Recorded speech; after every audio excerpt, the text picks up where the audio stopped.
You read the title, right? America's team ain't Dallas. You know what I'm saying? Ain't Dallas, bro. I gotta stop eating ice.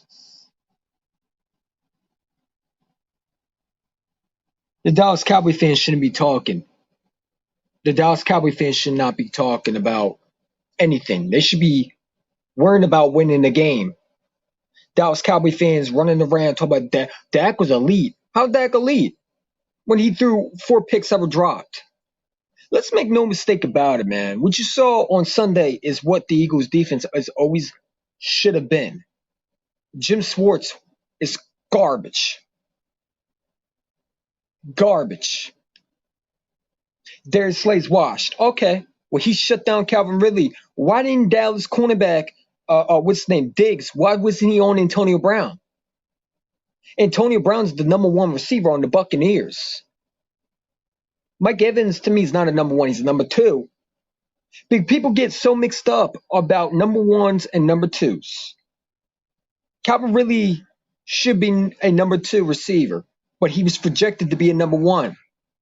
They say, oh, you just beat Atlanta. Well, the 49ers just beat the Lions, and they're favorites. The Rams beat the Bears, and they're looked at as a elite team. The Cowboys struggled versus a elite team. If the Dallas Cowboys were so good, how come they couldn't stop the Buccaneers from scoring and winning that drive? If the Dallas Cowboys had a elite defense, then their corners shouldn't have gotten burnt the way they did.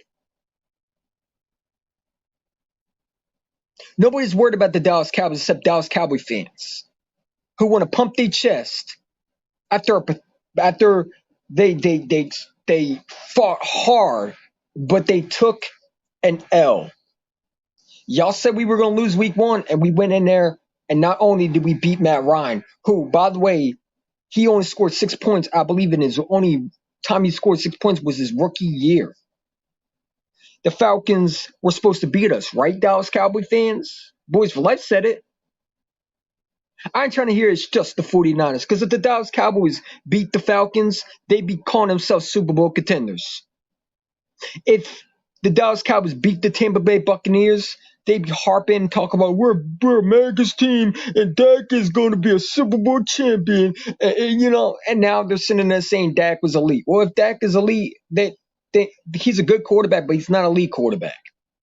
Because I saw some bad throws and I saw also some good throws. Dak played okay.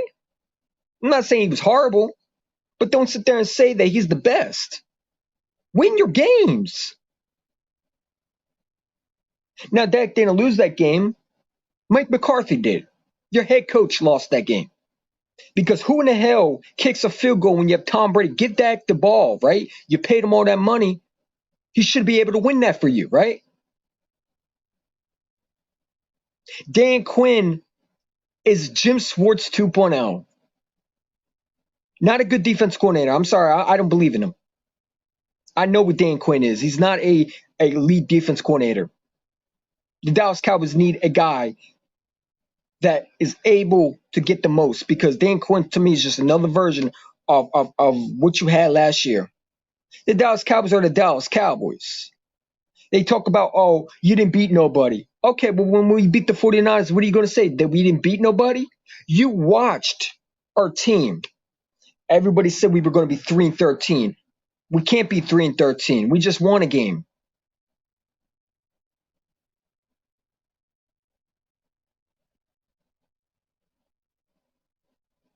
We just won a game.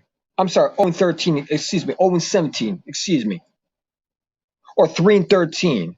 Keep sticking your hand into the dog cage, bro. Like a wild pit bull that we are, we will bite. I'm hungry for the 49ers. Bring them on, bro. They didn't beat nobody. They beat the sorry-ass Lions, bro. But are they looked at as a team that beat the sorry-ass team? No. They're looked at as the favorites. The Dallas Cowboy fans shouldn't be talking. Y'all lost. Did you not lose to Tampa Bay? Did you not lose your week one?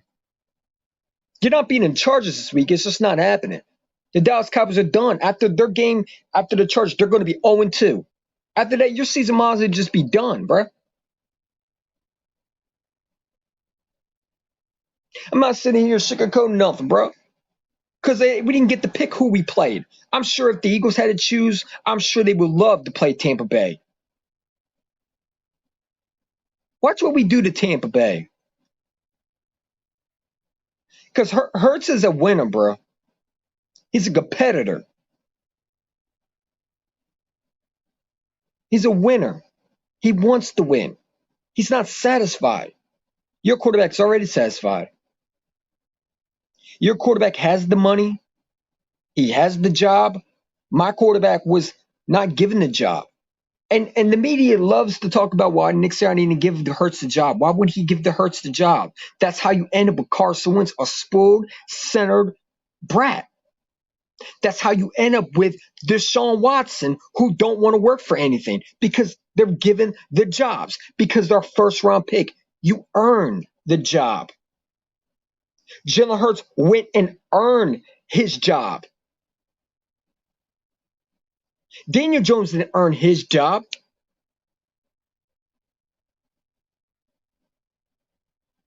You know what I'm saying? You earn the job.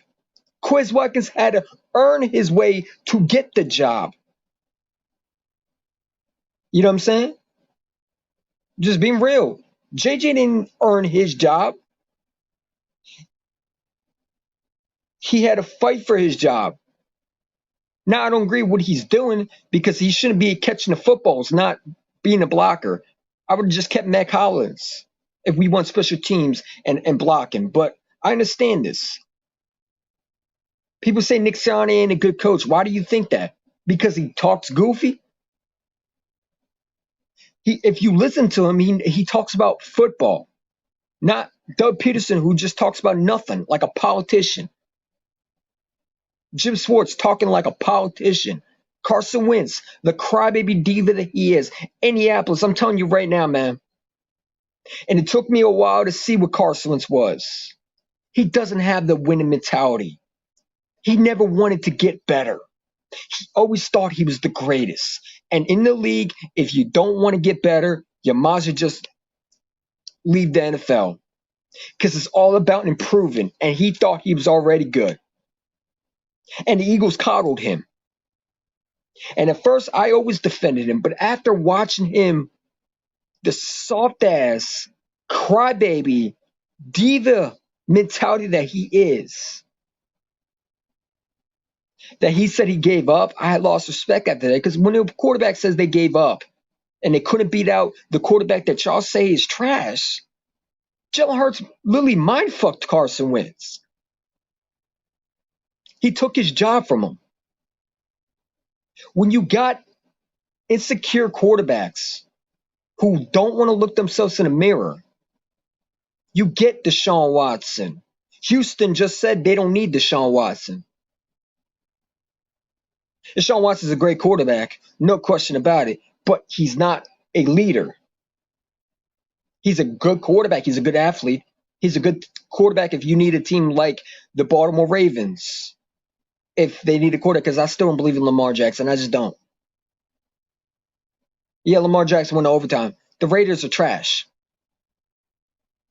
That's between elite teams and good teams and average teams. The Raiders are trash. The Cowboys struggle versus elite teams. If Dak was elite, he should be able to beat the Buccaneers, right? That's a 500 team. But Dak, look what he did. Yeah, he threw some touchdowns. But as a quarterback, you're supposed to be able to make your team better. And he played good, and it's not his fault why he lost. Your defense is the reason why you lost. Mike McCarthy's shit play calling is the way you lost. Not running with Ezekiel Elliott, because the Dallas Cowboys always thrived on running the football. The Dallas Cowboys are done. America's team. How you America's team? Oh, because people watch you. People watch you for clown shows, bro. They don't watch you because you're entertaining. They watch you to laugh at you and joke and make fun of you. Even Hard Knocks are making fun of you. You just don't realize it. Mike McCarthy looks like a piece of shit the way he acted. the Cowboys team don't want to win? Because if they wanted to win, they'd play better than what they did versus Tampa. And Tampa Bay, man, let me tell you something. If you thought what you did to them was worse, wait until you play Philly, bro. You think this defense just played a sorry-ass Falcons? The Falcons were 3.5 favorites in that game. And they had Kyle Pitts. He was supposed to be the next Vernon Davis, right? He's supposed to be the next Megatron. That's what I heard. Calvin Ridley's a 100,000-yard receiver, right? So is Matt Ryan trash now? Oh, but you say he was a elite quarterback. Well, if he's a elite quarterback, then give Hurts his respect, bro. You can't pick both sides. You can't sit there and say the Falcons are trash, but Matt Ryan and the Falcons have pieces around him.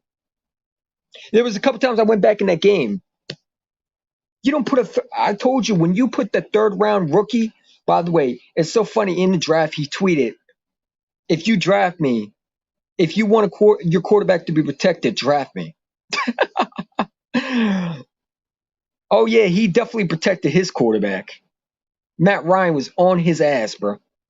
And just like we're going to do to Jimmy Garoppolo, we're going to put him on his ass. I'm not scared of the 49ers. They beat the Lions. Are people saying it's just the Lions? No. Are the people saying it's just the Bears? No, the Raven Matthew Stafford, like he beat a lead team. He beat the Bears, who are rebuilding.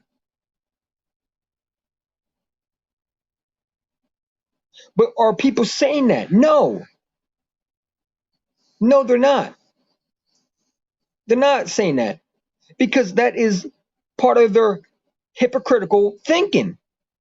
It's the Eagles who play anybody that is not the Kansas City Chiefs, which will play them,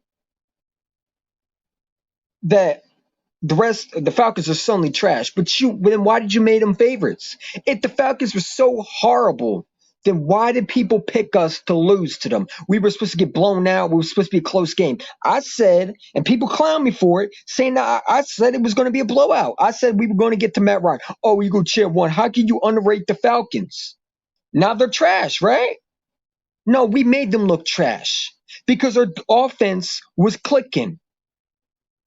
Our defense was getting to Matt Ryan.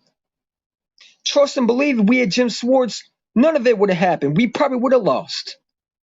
Carson Wentz would have at least threw 3 picks. Hurts is a winner. People want to bring up his Alabama season. Let's bring up the fact that when Tua went down, the same quarterback in Alabama, he won a championship for them. Oh, we're just going to rewrite history, Stephen A. Smith? This is why I don't listen to the media. Everybody who was in the media yesterday was saying he's a running quarterback. How about you diagnose what he did?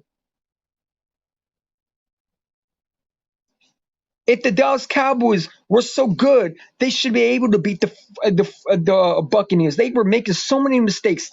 An elite team that you call yourself and you overhype yourself should able to beat Tampa Bay and Tom Brady. And we will get to Tom Brady because we're not like y'all.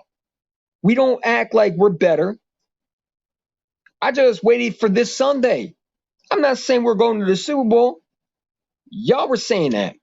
Boys for Life was making videos talking about the Dallas Cowboys improved. And now he's upset because he said to say Jalen Hurts not that quarterback. Oh, he's not. No, you're just a hater, bro. You realize your quarterback will never, ever be like Jalen Hurts.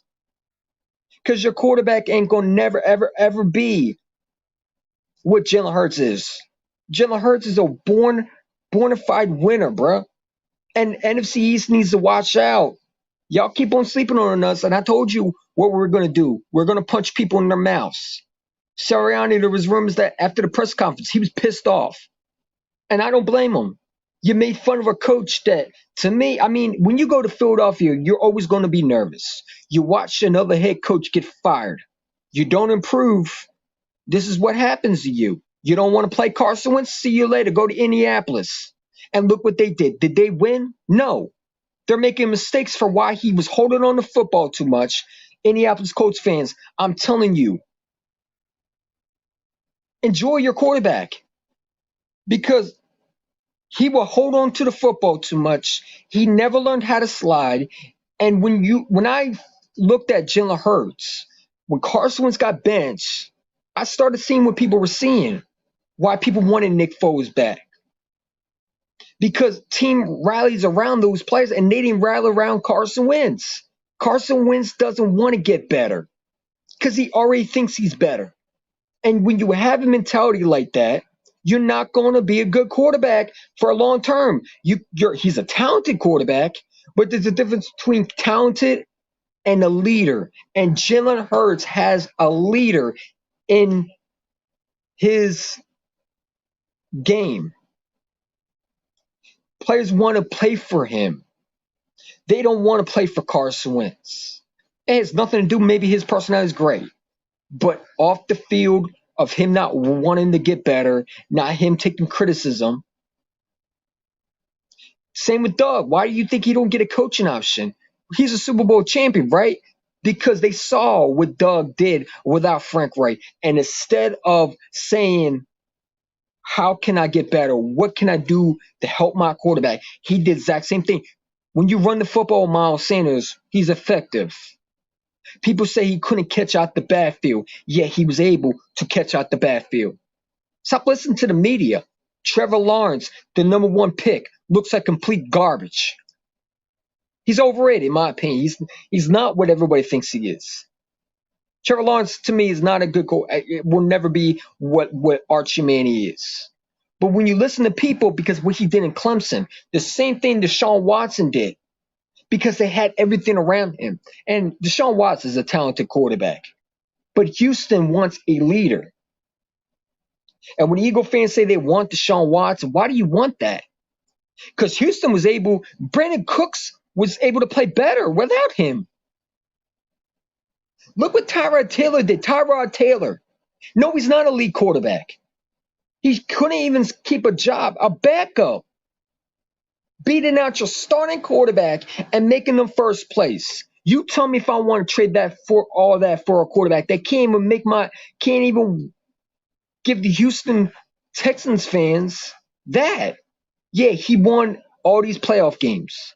But after that, the team started not believing on him. Because why are they playing so hard for Tyrod Taylor, but they won't play hard for Deshaun Watson? Why won't they do that? Why wasn't Brandon Cooks playing like that with Deshaun Watson? It has nothing to do with his talent. He's a talented quarterback. Are you the dog? Are you the alpha male? When you cry and you complain, players don't like that. When you sit there and you blame them for your mistakes, or you play like crap, or you show something that they don't like. And listen, I say all the time, if you're an wide receiver, shut the fuck up and play for your quarterback. But at the same time, the Eagles saw something in Carson that they couldn't handle. His ego got the best of him. And it hasn't just been the Eagles. He's been that in college. He never had someone fight for his job. He always had his job. Same with Watson. He never had to fight for his job. He was always the starting quarterback. He was always getting the shine in the media. He was always the quarterback for Houston that was going to bring him a championship. It just didn't work. Those type of quarterbacks will never win no championship. Patrick Mahomes is a dog, an alpha male that can lead. You don't see him crying. You know what I'm saying? And I guarantee Justin Fields can be that too. Jalen Hurts is a winner. He wants to win. And guess what? He took a B team. If you allowed Jalen Hurts to play in that game, we probably would have went to the playoffs. We wouldn't have got far. But this team is different. I don't expect the Eagles to lose to the 49ers. If they do, then it is what it is. You know what I'm saying? But I don't think the 49ers are that good. They beat the Lions. Are people saying the Lions are good? No. They're saying the 49ers are favorites. How? They beat the sorry-ass Lions. Oh, okay. So when we beat the Falcons, they're trash. But when the Lions lose to the 49ers, they're good. Or when the Rams beat the Bears, that have been horrible for years, they're good. Oh, okay. All right. Hypocrites. That's what they are. The media manipulation. You know what I'm saying? That's cool. Stick your hand into the damn dog cage like in the pit bull dog cage, bro. I keep on saying we're wild pit bulls, bro. We ain't no underdogs. That shit is a pass. We fucking hungry dogs. We're gonna be the pit bulls. You stick your hand to that fucking dog cage, you're gonna get bit, and your hand will be chewed off the flesh, off the bone. We ain't sitting here just taking uh, an ass beating. No, we're gonna punch people in the mouth. And I think this team actually got better from last year. And as much as I hate Howie Roseman, gotta give him some credit, bro. I gotta give him some credit. I'm not saying we should stand him, but I'm just saying, gotta give him some credit. He saw what Carson Wentz is. He addressed it.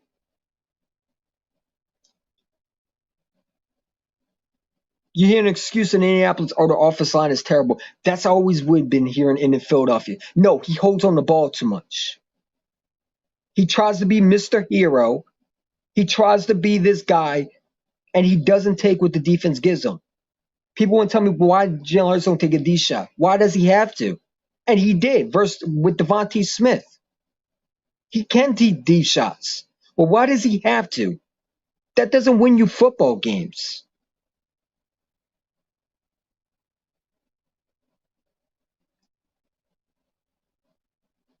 When you got a running back who catch out the backfield, you get as much as you can. When the defense gives you something, you take it. People say Jalen Hurts is this. They projected him to just be this scrub. Newsflash for you: he's not a scrub. When we drafted him, I might not like the pick, but I knew this wasn't a Taysom Hill. That's why I got so mad at Doug Peterson. You didn't just get a Taysom. You didn't get Taysom Hill. You got a franchise quarterback. Jalen Hurts was projected to go in the first round. He went in the second round because Tua, who didn't play good, he didn't play good, but people overhype him.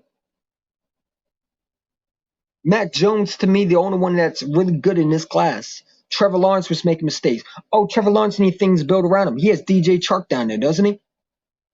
What do you mean he needs everything around him? He's a first-round pick, right? He's supposed to be Peyton Manning, right? That's what y'all told me. He don't need anything around him. He should be able to take that care of that Jaguars team, right? He's going to be so good, right? I'm just saying. Stop listening to the media. The Washington football team defense so good. People, you know what? People so overhype Chase Young, bro. Chase Young is no different than Olivia Vernon right now. He's no different. He couldn't beat a rookie. The offensive tackle for the Chargers, you couldn't even beat him? And you want me to sit there and say you're the best defense? Nah, man. If you can't beat Slater, who's a rookie, and you're in your second year, I don't want to hear anything about you. Because Chase Young, to me, is overhyped. He has the same, pretty much, is he going to be better than Ryan Kerrigan? When you look at Ryan Kerrigan and Chase Young's rookie year, go and read the stats. Everybody loves stats. They're the exact same identical stats, basically. Well, Washington want to tell me when the sewage literally gets busted and they have shit water coming out the pipes because they should be called the Washington Sewer Rats. That's their new name. You haven't done shit. You were bragging about last year. How's it feel now? Your quarterback's not here anymore. Ryan Fitzpatrick didn't even make it. Everybody overhyped him. He was supposed to be the best quarterback in the division. Jalen Hurts is hungry. So let me get to these comments, man. Thank you for coming in, bro, and I appreciate it. Keep dreaming, bro. You lost, man. Shut up. How are you a Cowboys fan? You talking, but you can't win your game. Win your games, bro. What do you mean keep dreaming? We're number one in the division. Where y'all? Oh, you're last. You mean the Washington Feces Rats are above you? The Giants are literally above you, bro. You're pathetic. Your team is trash. If the Dallas Cowboys were so good, why couldn't they beat the Buccaneers? There's no excuse why they couldn't beat them. Tom Brady made so many mistakes in that game. The receivers were dropping footballs. The receivers were fumbling. That you have to take advantage of. Oh, okay. You're the same team that we saw 4 years ago, bro. Nothing changed about the Dallas Cowboys. Paper champs. Remember that. On every piece of currency, there is an eagle, no damn star. Listen, man, the Philadelphia Eagles, to me, are America's team more than the Dallas Cowboys. People say, oh, the people watched them. No, they watched them to clown them. They're not winning. People don't watch the Dallas Cowboys because they're entertaining. They watch them because they can make fun of them. It's the facts. You're on Hard Knocks. People don't watch you because you're entertaining. People watch you because you suck and they want to laugh at you because you get so much hype on the media that you make yourself look like a foolish fan base. And how dare you sit there and think you have the right to talk? Because y'all were hoping we would lose week 1. Y'all lost and we didn't. The same team that you couldn't even beat, you had to go to overtime with. Is this the same team Dak was versing last year? What's different? They had Matt Ryan. They had Calvin Ridley. The only thing they didn't have was Julio Jones, which they desperately need back. You don't even know the true team of America's team. I know that they're a joke and haven't won in 20 years, bro. Seriously, man. Caba's face. How you America's team? Yeah, okay. People watch you. People watch you not for entertaining, bro. They'd rather watch the Kansas City Chiefs, bro. Kansas City Chiefs are more of America's team than y'all. Seriously. You're no equivalent than the Dolphins and the Jets. You haven't won in the last 20 years. And the sad, pathetic fan base that you are, Beast of the East, want to sit there and say, I'm proud of my team. How are you proud that you're a loser?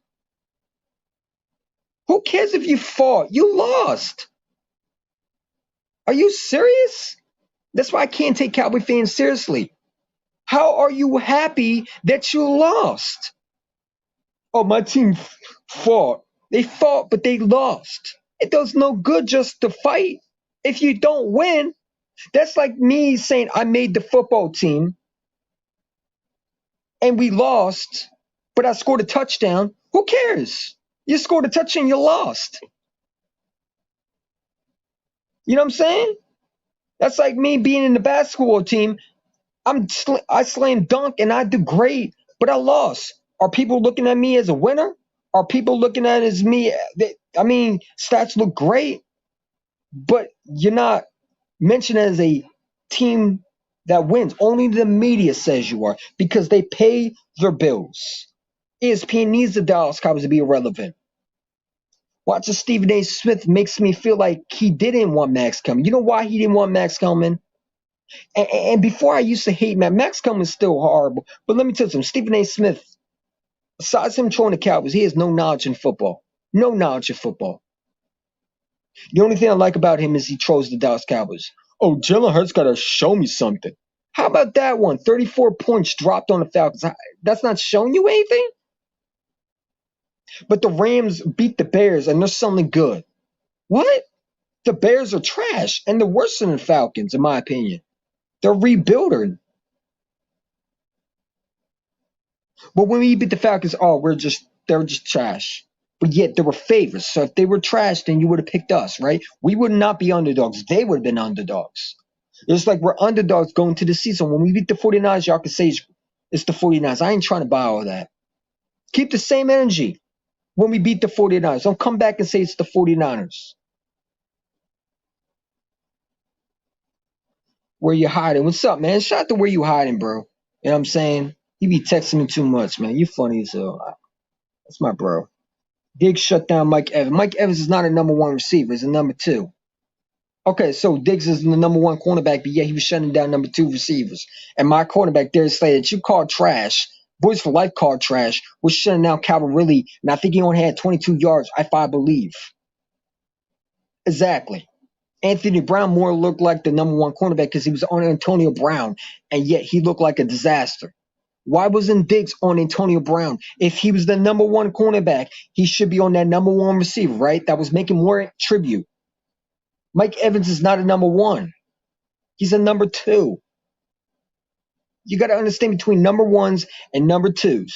Antonio Brown is a number 1 receiver. Why wasn't Trevon Diggs on Antonio Brown? Why wasn't he on it, especially when your other cornerback was getting burned? If I'm a defense corner, I'm switching those cornerbacks.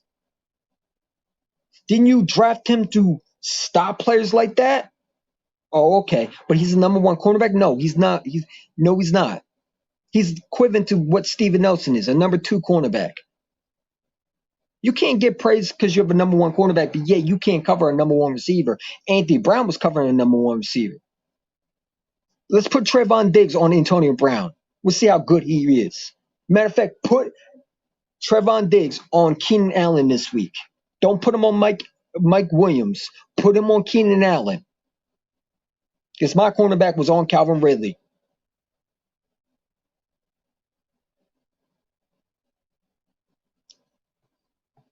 I'm tired of hearing that. It's just the fact. Exactly, man. But you know why they say that? Because they didn't expect the Eagles to just go in there and dominate them. They expected a close game, or they expected to say Jalen Hurts was trash. The Cowboy fans, the Washington football fans, the Giant fans thought that they were better than us. They had it in their mindset that Jalen Hurts is nothing but a bum, that he can't throw, that he's not good, that he's just another version of Tim Tebow. And they got their face hit with a pie that you see in the comedy shows where they're throwing cream pies at you, and they put one in, like they go. That's the Dallas Cowboys. They got a cream pie right in their face.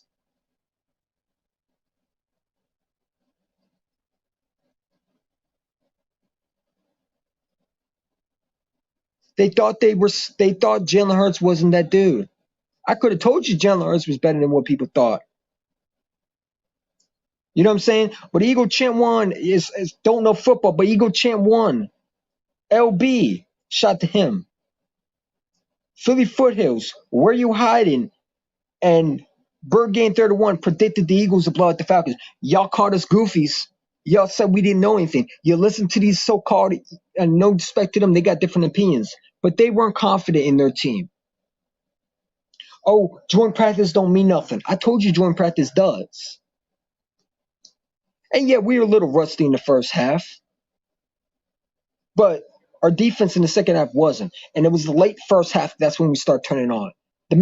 Jonathan Gannon is not going to prevent the running game, but he doesn't allow the big plays like Jim Schwartz did. You're not thrown deep on us. We'll give you those little tiny yards, but we're not allowing anything further than that. And that's the defensive coordinator that I can stick with. Jim Schwartz will allow 15 footballs over our fucking heads. I mean, 15 yards, 20-yard TD. Those big plays that hurt your team. Jim Schwartz would allow that. Jonathan Gannon is able to adjust. When something didn't work, just like Misiani, he adjusted. Doug and Jim couldn't do that. No one isn't worried about the Eagles, but you're here. If you're not worried about the Eagles, then why are you here? Why are you here? If you're not worried about the Eagles, then why are you on my channel? Because you are. Stop lying to yourself. If you weren't worried about the Philadelphia Eagles, then why are you here? Why aren't you on Boys for Life's channel? Why aren't you on Mark Holmes' channel? If you're not worried about the Eagles, then why are you on my channel commenting? No one's worried about the Dallas Cowboys because we know what the Dallas Cowboys are. The same thing they've been always. They give you some good games. They give you a hard fight. But at the end of the day, they are the same thing that we saw 4 to 5 years ago. Mike McCarthy is not a good head coach. And Dan Quinn is another equivalent to Jim Schwartz. Why do you think he's not in Seattle anymore? Did you just think they just let him go for no reason? No. Because everybody saw what he was. And when they exposed his game plan, he didn't adjust. Why do you think the Falcons got rid of him? Because he didn't adjust. He never looked at himself in the mirror, and he never said, I need to take ownership. It was someone else's fault. Why is Michael Parsons in covering? He's not a linebacker that's going to cover. You drafted him to be a crash dummy. Oh, okay. But you're here because you're worried about us, because you know we're not a scrub team. Come on, Matthew Goodman. You know what you saw in Jalen Hurts. You were scared of that. Oh, it's the Falcons, but you were predicting us to get blown. You expected us to get 30 points dropped on us. And all the Cowboy fans say is, well, y'all said we are going to get blown out. I also said you were going to lose. You didn't get blown out. No, I'm sorry. I thought you were. I thought Tampa Bay was going to come out like that. You would think a Super Bowl champion team that beat the Kansas City Chiefs would have came in better than that. They would have been more prepared. But you know what you didn't do? You didn't prove me wrong because you lost. Like I said you would. Because y'all thought you were winning. I never said that the Dallas Cowboys were going to get blown out and win. I said they were going to get blown out or they were going to lose. Either way you look at it, yeah, you didn't get blown out. You still lost. And you lost in the worst way. I'd rather get blown out. You lost in the worst way. Where Tom Brady able to come back and beat y'all so-called elite team, right? Get out of here, man. Dan Quinn helped develop Richard Sherman. No, he didn't. No, he didn't. Stop sleeping on Pete Carroll. Pete Carroll was a defensive coordinator in mind too. Dan Quinn wasn't was maybe part of it, but you got to understand something. The Dallas Cowboys don't got Michael Bennett. And who is Richard Sherman? Like, come on, bro. Richard Sherman is not a number one cornerback. Because, well, no, I'll take that back. He is a number one cornerback. But you don't got Richard Sherman, do you? Dan Quinn might have been part of it, but Pete Carroll is a defensive coordinator, head coach / play calling head coach. He's a defensive mind. Why don't you do your research? Pete Carroll is a defensive mind head coach. He was a defensive mind for the Patriots before Bill Belichick came. You know what I'm saying? But who cares if Dan Quinn developed Richard Sherman? Who cares? What am I supposed to do with that? Do you have a Richard Sherman on your team? Ain't Trevon Diggs, that's for sure. Because Richard Sherman goes on Antonio Brown. Richard Sherman is that corner that goes on the best receivers. Trevon Diggs was on Antonio Brown? No, he wasn't. He was on Mike Evans, number 2, in my opinion. So, who cares? Do you have a Richard Sherman? Do you have an Earl Thomas? No, you don't. No, you don't. You don't got Earl Thomas on your team. What am I supposed to do with that information? He also helped develop Bobby Wagner. And Michael Parsons is not Bobby Wagner. Neither is Jalen Smith. Neither is Van Der Esch. What am I supposed to do with that? Nothing. You're trash. Dan Quinn's the same one who blew the Super Bowl game, right? Is we talk about that Dan Quinn? The Dan Quinn guy who couldn't even keep beat y'all in overtime? That dude? Dan Quinn? All you did was pick up scraps. If Dan Quinn was so good, why did the Falcons get rid of him? They hired DPs who literally is better than Dan Quinn. You were better off just hiring, you know what I'm saying? You're better hiring Jim Schwartz then. Because exactly what he is. What am I supposed to do with that information? Nothing, bro. You're just talking out your ass. Because you don't got a Bobby Wagner. You don't got an Earl Thomas on your team. Richard Sherman goes on number one cornerback. Trevon Diggs wasn't even on the number one cornerback. He was on Mike Evans. Let's put him on Antonio Brown. Matter of fact, he should be on Keenan Allen. If he's so damn good, he should be able to shut down Keenan Allen, right? Marlon Humphrey was shutting those players down. Jalen Ramsey, a number one cornerback, goes on the number one receivers. You don't got Jalen Ramsey on your team. You know why Trevon Diggs fell? Who's in Cincinnati, the receiver that was dropping footballs, not catching? That's who put him in the second round. Because he was projected to go in the first. But then when he played elite receiver, who's fast, because Mike Evans is not Jamar Chase, and he's not a fast receiver. He's a big size receiver, but he's also dealing with injuries. To me, he's not the same what he was. And Antonio Brown as a number one receiver. He's always been that number one receiver for Steelers. He's always been that number one guy. Put him on Antonio Brown for you talk crap. Put him on Keenan Allen. Matter of fact, he should be on Devontae Smith, the game. Don't put Anthony Brown on him because I tell you it's embarrassing. He should be on the number one receiver. So, matter of fact, he should be on these number one receivers. So, Keenan Allen should be with Diggs, paired up with Diggs. I should see Diggs versus Keenan Allen all game. Okay. What am I supposed to do with the information? Nothing. You just talked. Congratulations. And you don't got a Cam Chancellor. 49ers like to let their foot off the gas. 49ers are trash, bro. You know what I'm saying? I know they're trash, but people are going to overhype them. I ain't trying to hear they're trash because they beat the Lions. According to them, they're good, right? The 49ers are not a good team. They're not a good team. We should be able to blow them out. 2 losses means the season's over. 0-2? Yes, it does, bro.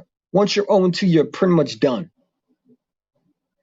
Because think about it. Eagles in first place. If they win their second game, now you're in last. You're in last. Do you know you're in last place? See, Cowboy fans don't even realize how bad their team is, bro. You're in last place. You're right behind the Giants. The Giants are literally in front of you. The Washington Sewer Rats are literally in front of the Giants. Well, we're in first place. You remember this 3-13 team that supposed to be trash? Yeah, we're in front of you. I shouldn't even be knowledge of the Cowboy fan right now, but I'm going to give you some, clout because I think everybody needs, to be supported. Yeah, 2 losses do mean that you're trash, bro. And if you lose to the Chargers, your season's pretty much over because now it's going to get harder. The Dallas Cowboys have a hard schedule. If you can't beat the Chargers, then I shouldn't hear you. Win your football games. Because after that, who do you play? You think the Eagles are sweet? Y'all think the Eagles are that sweet, huh?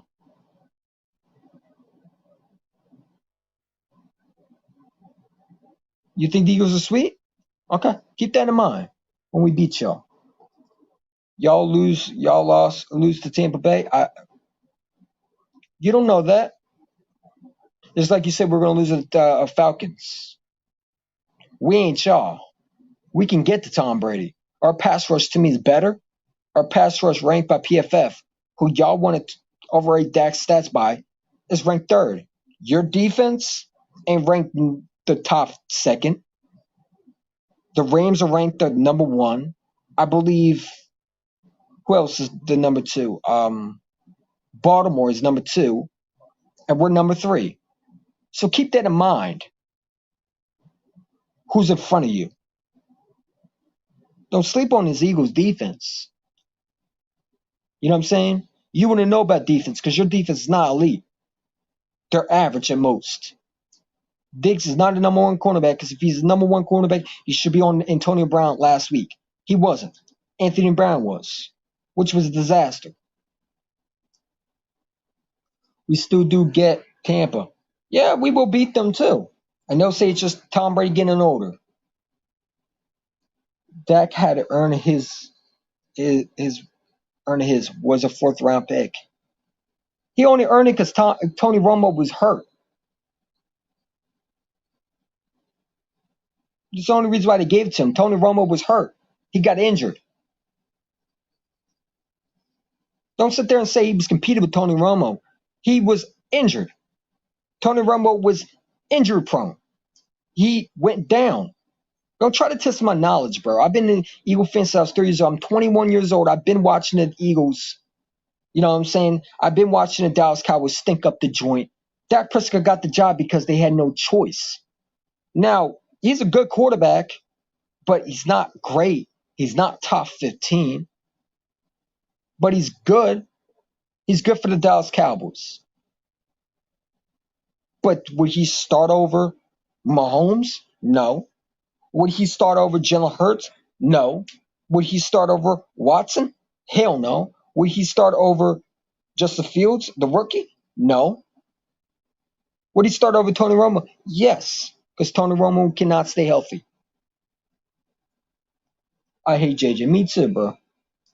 When it comes to Carson, I smell pussy. Carson Wentz is a baby, bro. I wouldn't say that he's pussy. I just think that he just doesn't have the dog mentality like Jalen Hurts. No, I would say he is a pussy, bro. He is. You know what I'm saying?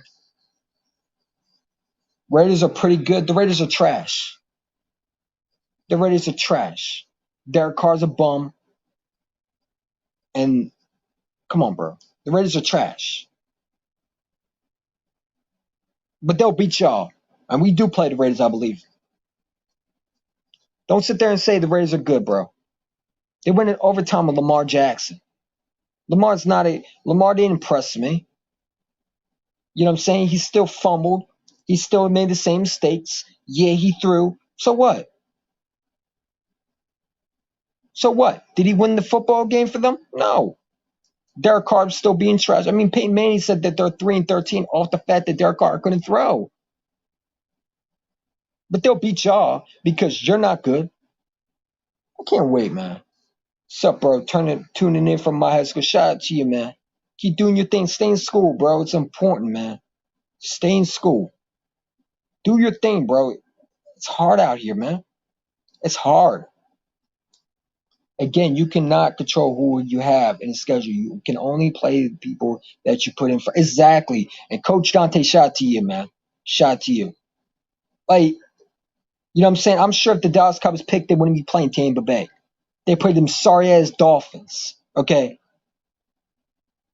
But the bottom line is the Eagles went in Atlanta, underdogs. Y'all weren't seeing the Falcons were good. Y'all kept on telling me that they were better than the Eagles.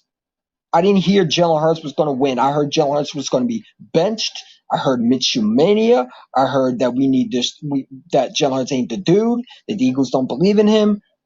The media still don't get it through their head that this ain't the Jalen Hurts that they think he's Tim Tebow. They're treating him like he's a bum. The same thing they treated Russell Wilson when he first got in the league. They said he couldn't throw. Jalen Hurts is a winner, a bona fide stud. If you were drafting, Bill Belichick wanted you, because Bill Belichick wanted Jalen Hurts, then you must be damn good. If you were so good that Devontae Smith wants to play with you, then you must be good. If players want to play for you, because they want to play for a bum, okay? They want to play for a bum. They don't play for bums. They play for winners. They play for guys who can contribute. Do players want to play for Daniel Jones? No. They want to play for winners. Players are not going to come to Philly to just play for bums. They want to play for Hurts because he's a winner. He wants to win. He has that dog mentality. He wants to get better. They don't play for Dan Jones because he's a bum. He's a disgrace. He's still making the same mistakes he's in a rookie year. And Giant fans thought I was crazy when I said he was going to get benched. You keep on thinking I'm joking. Look at Joe Judge already. It's so funny, shot through where you're hiding, but he showed me a picture of the Giants. You know, all that hard work, all their fighting, all Joe Judge. They're literally blocking their teammates. In the game, Daniel Jones supposed to be protected, right? The offensive line is literally blocking their own fucking teammate. Am I supposed to take this team seriously? But yet they're in front of the Dallas Cowboys in the division. Imagine being in last place, but you're talking to me. I'm sorry. Are you in first place? No, you're in last place. America's joke that you are, that's on Hard Knocks because you suck. You think Hard Knocks is a good thing to have? No. They go in there to exploit your team to see what the problem is, and they realize the Cowboys are a dysfunctional franchise. I mean, they show with Michael Parsons. Michael Parsons ain't a winner. Winners don't act like that. Winners don't act like a diva. But you know what? I don't know football. I forgot. I'm the same one who said Matt Ryan. We're gonna beat Matt Ryan. Oh, you go chant one. Don't sleep on the Falcons. Be realistic. Oh, I was being realistic. The Falcons are garbage. But y'all weren't saying that. It's like I said, the 49ers are not a good team. We will go in there. They will come to Philly. We're a hard place to play, where fans are going to be loud. You think Jimmy Garoppolo's beating the Philly in Philly? Didn't we beat them last year with Jim Schwartz and Doug and struggling ass Carson? The only thing they didn't have was their quarterback and Joey Bosa. I'm not Joey Bosa, Nick Bosa. They're the same team. They lost the defense coordinator. Their defense ain't good. They lost the cornerback. They don't have Raheem Mostert. Huge blow. They're body. They're a dub. They're an easy victory. Y'all gonna say the 49ers are good, and the media are saying the 49ers are good, bro. Because they beat the Lions? Okay, so the Falcons are worse than the Lions? Is that what you're saying? I didn't know Jared Goff was a elite quarterback. I didn't know the Lions had a better record than the Falcons. The Falcons have been in more NC championships, I believe, than the Lions. Oh, okay. All right. That's hilarious, man. I love laughing at that. I do too. Because they talk shit. Like Boys for Life wants to make a video about Jalen Hurts. Jalen Hurts ain't that dude. They beat the Falcons. Why are you overhyping? Why do you overhype your team every year? No, we didn't just beat the Falcons. We dismantled them. Don't sleep on the Falcons, man. They're not bad. We made them look bad. Because I promise you they're not going to be that bad. They won't be worse than I promise you won't do what we did. I promise the Dallas Cowboys won't dismantle the Falcons like we did. They struggled with them last year. Oh, you mean your defense coordinator that you hired? He was the head coach, right? He's supposed to be good, right? The same problems that the Falcons had last year. Wait until week 3. Buccaneers are America's team. I think they're going to be good, but are they America's team? No. I take that back. They're better than the Dallas Cowboys. They've been to more Super Bowls, I believe. They had more success, I believe. The Dallas Cowboys are like ancient history, right? You read a history book, and all you see is the same thing. The Dallas Cowboys are like they're like these girlfriends that hype up when they were in their 20s, when they were in the 80s, right? And they're in their 50s now, right? You ever seen a guy bring up when I was a little kid? And you remember when when I was a little kid, I remember those days. Those are the Dallas Cowboy fans. They're like girlfriends who don't let anything go. They're still attached, and they harp on what they did in the past. You know what I'm saying? It's like a marriage that they don't want to let go. It's like an old lady or the old people talk about their 70s and what they did. Anyone trying to hear all that? You know what I'm saying? You haven't been irrelevant. So why are you talking to me when you should be focused on why your team can't win against elite teams? Because if you think you're going to the playoffs, those are the teams you're seeing. If you think you're going to be good, you're playing those teams. You're not playing scrubs. You're not playing the Dolphins. You're not playing the Jets. The Dallas Cowboys can beat the Jets and the Dolphins. They can't beat elite teams. They can't beat elite teams. And Dak almost threw 4 picks. They were dropped, but they were picks. And they were horrible footballs. I ain't gonna lie to you, bro. How's it CeeDee Lamb's fault that he threw in double coverage, man? And good quarterback knows not to throw that in coverage. He tried to overthrow, and CeeDee Lamb didn't catch the football because there was 2 defenders. Look at the play again. But CeeDee Lamb's a bum now, right, Dallas Cowboy fans? But you're hyping him like he's the best receiver. Now, CeeDee Lamb ain't a bum. He's a good receiver. But you expect him to risk his body to go up and get the ball when his quarterback is throwing him in jeopardy? Okay.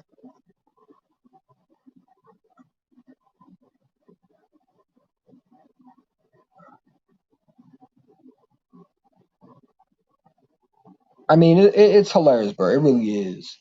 We still do get to, yeah, I read that. Fucking preach facts. Also, you could say that Carson pushed Christianity down everyone's stuff. I don't care. Listen, man, Jalen Hurts prays. It's not about what Carson Wentz did. People don't mind that. What they mind is when you think that you don't have to work on anything. See, Carson was always about hunting and not one to work on his mechanics. You know what I'm saying? Not one to sit there and try to get better. He always thought he was the best. You know what I'm saying?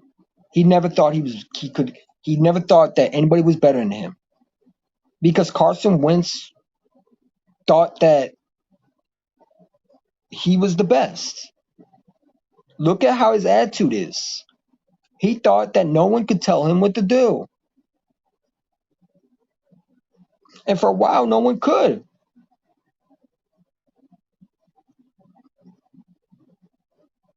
No one could. Carson Wentz was throwing picks, throwing his helmet on the ground. Why are you throwing your helmet on the ground? You threw the pick. Pick up your helmet and fucking play football. You crybaby diva. When he threw his helmet in the Saints game, it's like, what are you throwing your helmet for? Always look like it would. Always look sad and pathetic. And then said, and I don't mind, him patting everybody on the back. But when you get sacked, you come back and you try to throw a ball and make them pay. It's like he never enjoyed being that guy. It always had to be, everything has to be around me. Jalen Hurts don't need everything around him. When Jalen Hurts gets a touchdown, it's to the next play. It's not me, just, oh, I'm good. No, Jalen Hurts wants to get better. And I think even if he does become MVP, let's say he becomes MVP or Super Bowl champion, it's not, oh, I'm done. I'm done. I'm done. I'm going to play trash now. No, that's not his character because he never had what Carson had. Always special treatment. Always thought he was the crown prince. Never had to fight for his job. He was looked at as an outcast. And that's what Philly is. The Philly fans are outcasts. Everybody hates us. We're the piece of shit fan base. We're known as the one-hit wonders. We're not America's team. The Dallas Cowboys are. You know what I'm saying? We never looked at as a team that could be good. No one likes our fans. Everybody thinks we're mean and ruthless. Jalen Hurts fits that mold. Carson Wentz never fit Philly. When you looked at him, he never became that quarterback that Philly fans could rely on because he never knew what it like to struggle and hard times. He was like that quarterback in New England that's in Tampa Bay that had everything around him. You have to have that dog mentality. You have to have I have to earn my respect. I have to earn everything. When you don't have that and you get special treatment, you become that quarterback. You know what I'm saying? I thought the Giants defense were elite. Who said that? I never said the Giants defense was elite in the first place. Never said that. Oh, you mean when they said that? The Giants defense stinks. Adoree Jackson's overhyped, overrated. I mean, the Tennessee Titans dropped to his replacement. Christian Fulton was his replacement. You know what I'm saying? The Giants stink. They're what they are. I knew the Giants weren't good. But people told me to give Daniel Jones a chance. I did. He stinks. It's the same thing with Esau. Yeah, it's week one. Week one, listen, man. People say, oh, well, you not the first year that Peyton Manning was bad in his first year. And that's what they gave Daniel Jones, that excuse, bro.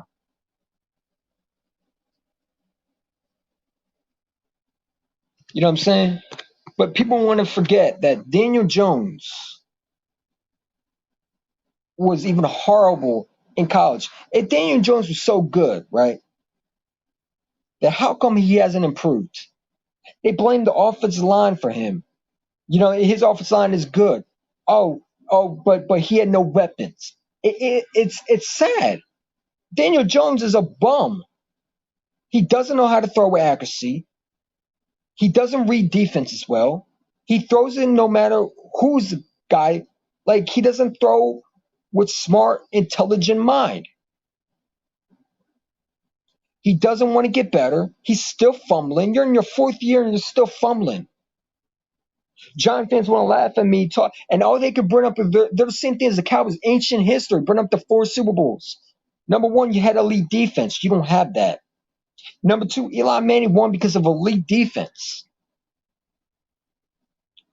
Eli Manning made one good play that literally should have been picked. And Eli Manning and Daniel Jones are not the same thing.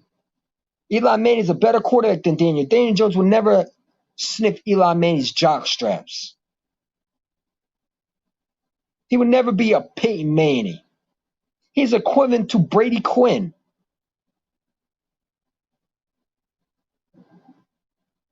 Daniel Jones is a bum. He's a bum. He's freaking Jeff George. No, Carson Wentz is Jeff George. Oh, that's who they are, bro. And think about it. Jeff George always got pissed off. Like, I can't wait for Carson Wentz and Frank Reich to shot at each other, bro. It's coming. The Jeff George mentality is in Carson Wentz, bro. You remember Jeff George yelling at the coaches? Remember that one? Wait till Carson Wentz start doing that. I can't wait. It's coming, bro. That's who Carson Wentz reminds me of. Jeff George. Number 1 pick. Never live up to expectations. That fault, Chris Goodwin. Dropped the wide open pass, plus he fumbled. Yep, Tom Brady played good. But, it is what it is. Cowboys want to get credit off the picks. Fournette should have caught that football. But do you hear the Buccaneers making excuses? Even when their team plays back, are they sitting there saying, oh, no, I've seen Buccaneers YouTubers say we need to stop mistakes. You don't hear them bragging about, oh, we won anyway. Because they want to get better. They know their team is not going to win like that. The Dallas Cowboys are satisfied with mediocrity. Because if they were real fans and they really cared about winning, they wouldn't accept that garbage. Who cares you beat the Buccaneers?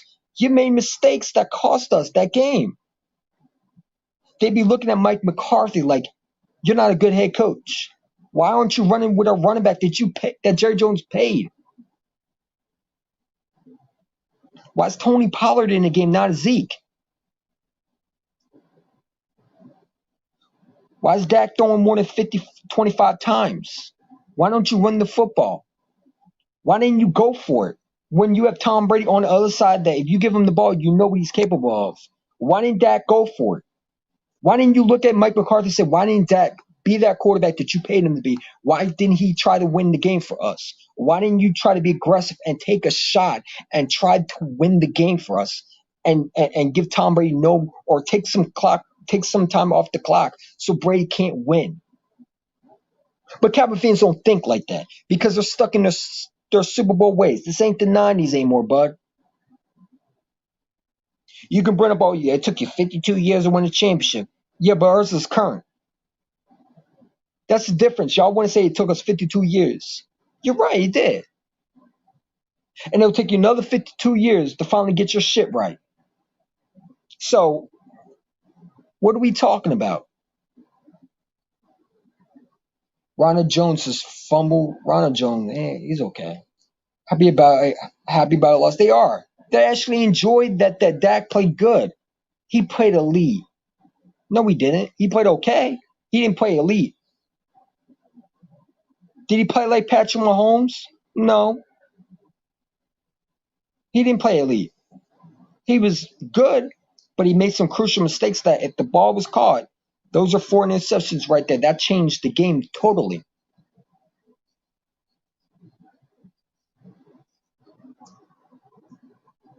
I met Steven Smith is the person that asked him a few questions about football, and he told me he only know basketball. Then he shouldn't be on ESPN, man.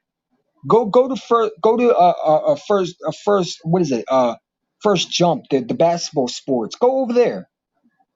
If you can't be realistic and talk about football, and the only thing I like is when he chose Cowboy fans. You know why? Because he's funny. But other than that, he's a freaking idiot. Stephen A. Smith got the job because of Skip Bayless. Because they had a good Skip Bayless and him were good when they were together. And Skip Bayless, a lot of people don't want to give him respect, but Stephen A. Smith most times had a young shot to get his way because Skip Bayless can mind manipulate you. If you don't have that mentality to out, Skip Bayless owned Stephen A. Smith. Y'all say he didn't, but he was able to, even when the Cowboys lost, he was able to have a conversation and he was able to make Stephen A. Smith work hard and fight for his job because how intelligent he was, bro. Now, his takes might be shitty, but when he was with Stephen A. Smith, it was actually a debate. It wasn't Stephen A. Smith one side where he shot it. Now it's just Stephen A. Smith interrupting people. It's not. It shouldn't be first take. It should be first A, first Stephen, the Stephen A. Smith show.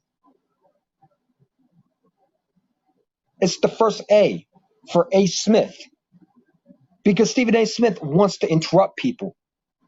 He don't allow people to talk. And yeah, I might not agree with Cowboy fans, but I don't have to. Stephen A. Smith's supposed to listen to the people, then make his opinion, not interrupt people. That's not your job. Your job is to give your take and move the hell on. But you know why they bring up the Dallas Cowboys? Because Jerry Jones pays their salary. Because that's the only thing they could talk about. Who else could they talk about? Other than the Kansas City Chiefs and Tom Brady, that's the only thing they could talk about. Mike Evans is overrated. Man, he is. He is kind of overrated. I ain't gonna lie to you. I disagree with you. Mike Evans is the number one. No, he's not. No, he's not number one receiver in my opinion. If he was the number one, then he should have been able to get it past the second year cornerback that literally Travis Fulgham destroyed. Oh, but it's last year. So what? So what? Watch Keenan Allen destroy Diggs. Oh, Diggs won't be on him. He'll be on Mike Williams. And they'll say he's a lockdown cornerback. No, man, he's a number two. Mike Evans is not Antonio Brown, bro. Mike Evans cannot be that number one if you can't get open. I mean, it's pathetic that a number two cornerback that got lit up by a receiver that struggled to catch the football. Now catching the football, but he's not a number one cornerback, and he was able to shut down so-called number one receiver. Mike Evans looked stiff. He looked slow. He didn't look right. If you're a number one receiver, you're supposed to go out there and catch the football. You're supposed to make the cornerback who are supposedly good, you're supposed to make them better by showing them that I can be better than you. You're supposed to help your quarterback.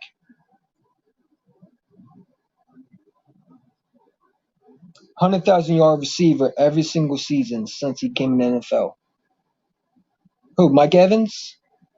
I mean, like I said, man, I think he's still number two, but I mean, listen, man, it is what it is. I mean, we can disagree and agree at the same time.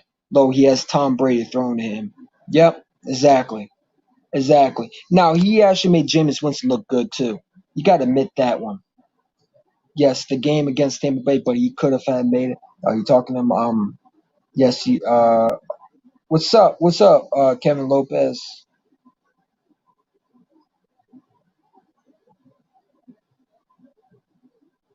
You know what I'm saying? But the Dallas Cowboys are trash, man. Thoughts on Tua? He's trash. Tua is a bum. Why do you think the Miami Dolphins want to get Watson? You know what I'm saying? Why do you think Miami doesn't want Tua? He's a bum. And he flat out said he got to work on making mistakes. You know what I'm saying? He's a bum. He's a bum. That's what he is. He ain't Justin Herbert.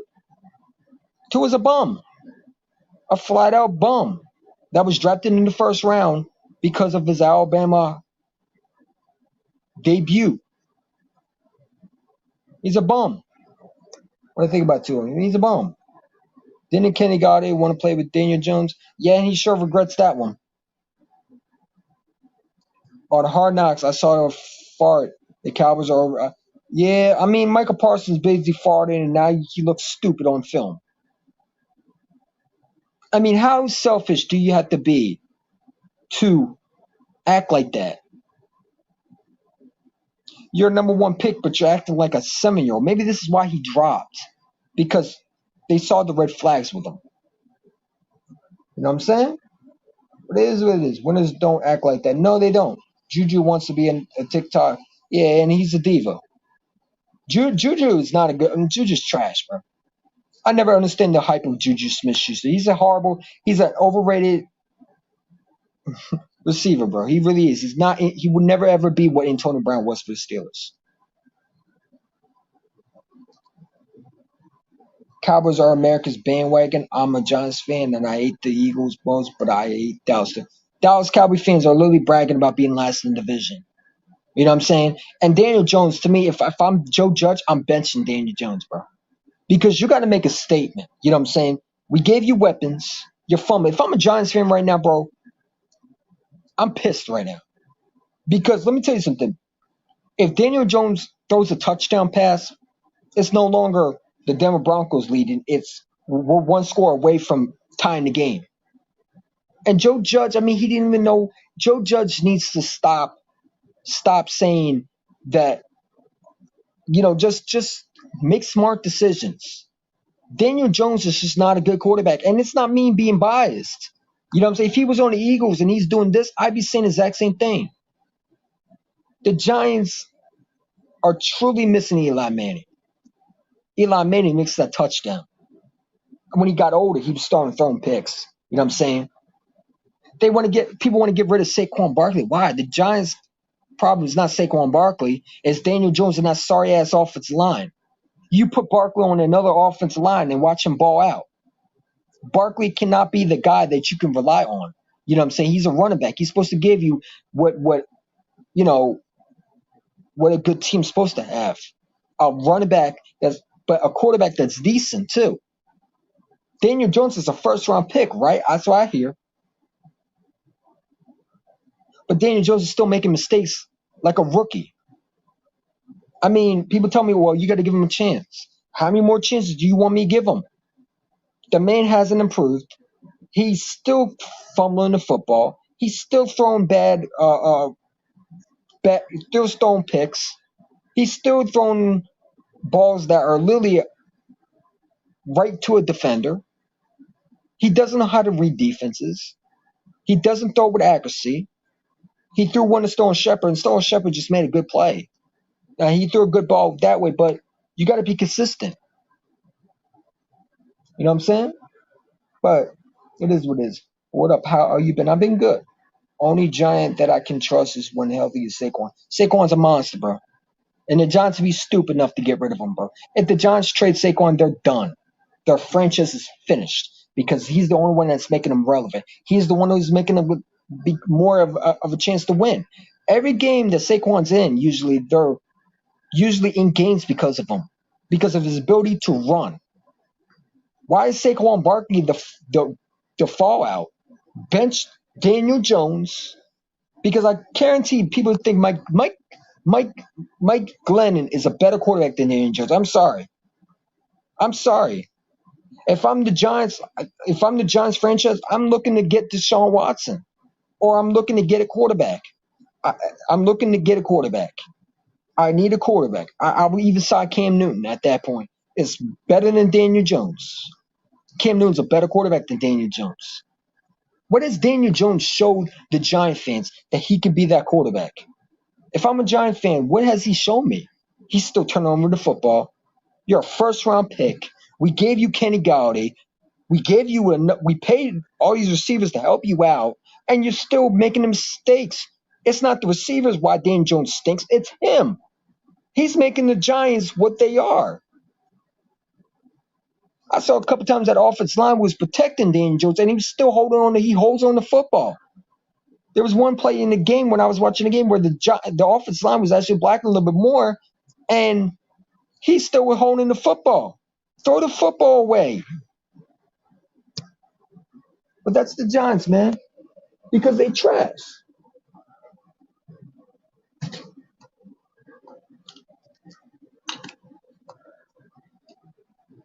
You know what I'm saying? If you enjoyed this live stream, you can always like. If you don't, hey, It is what it is. You know what I'm saying? I'm going to be realistic with you. I'm not one of these so-called Eagle fans that are going to hype Daniel Jones and sit there and say he had nobody. I ain't trying to hear all that. You're a first-round pick. You know what I'm saying? You're a quarterback that everybody was hyping about. You're a quarterback that literally got Matt Stafford's number one receiver, right? Number two, right? Supposedly, right? And you can't win a game? You have the best running back that if Saquon Barkley, people think he's better to me than Zeke Elliott. Saquon Barkley is a better running back than Zeke Elliott. Yeah, oh, definitely.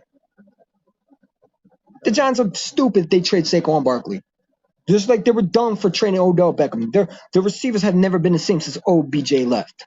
And OBJ left because he saw how dysfunctional the Giants are. They wasted his years. If OBJ is with a good quarter with a good offensive line, you saw what they can be. Now OBJ is immature, but the Giants are immature. You know what I'm saying? And if you go in the draft, why don't you take Bateman instead of Kadarius Toney? Or why don't you just wait? Or matter of fact, why don't you be aggressive? If you wanted Devontae Smith, Giant fans, then tell your ownership to jump in front of us. We knew we were going to take Devontae. They knew that. They knew that. They knew we're desperate for a receiver. Look at the signs. They should have knew that the Dallas Cowboys were going to do that. They should have jumped in front of us. You don't get the call, but I forgot. Devontae stinks. According to some Giant fans, he dropped in prison. How did he look this week? Your number one receiver pick wasn't even playing.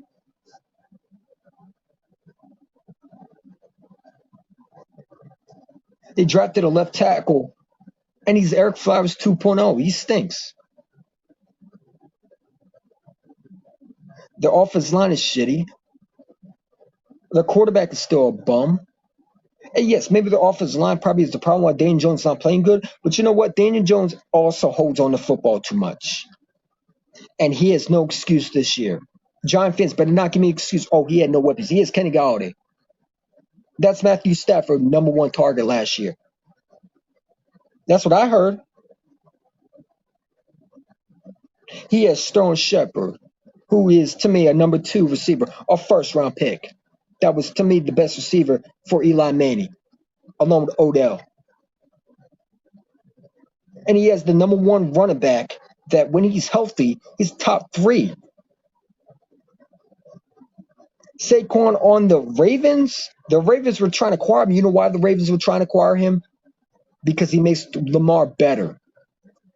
He takes that team to a Super Bowl. They know what Saquon is. Saquon just went to an organization that should never drafted a running back. They should have drafted offensive line. But they wanted this flashy running back, you know what I'm saying, to help Eli Manning out when they should have waited and take Josh Allen, the pass rusher, and then next year go in the draft and take a quarterback. Because I think, to me, if you kept Eli Manning one more time and you just build around him a little bit, it would have been better. But they decided to take a quarterback from Duke. Has no credentials at all. If he was so good, why didn't he play for Alabama? Why didn't he play for Ohio State? If he was so good.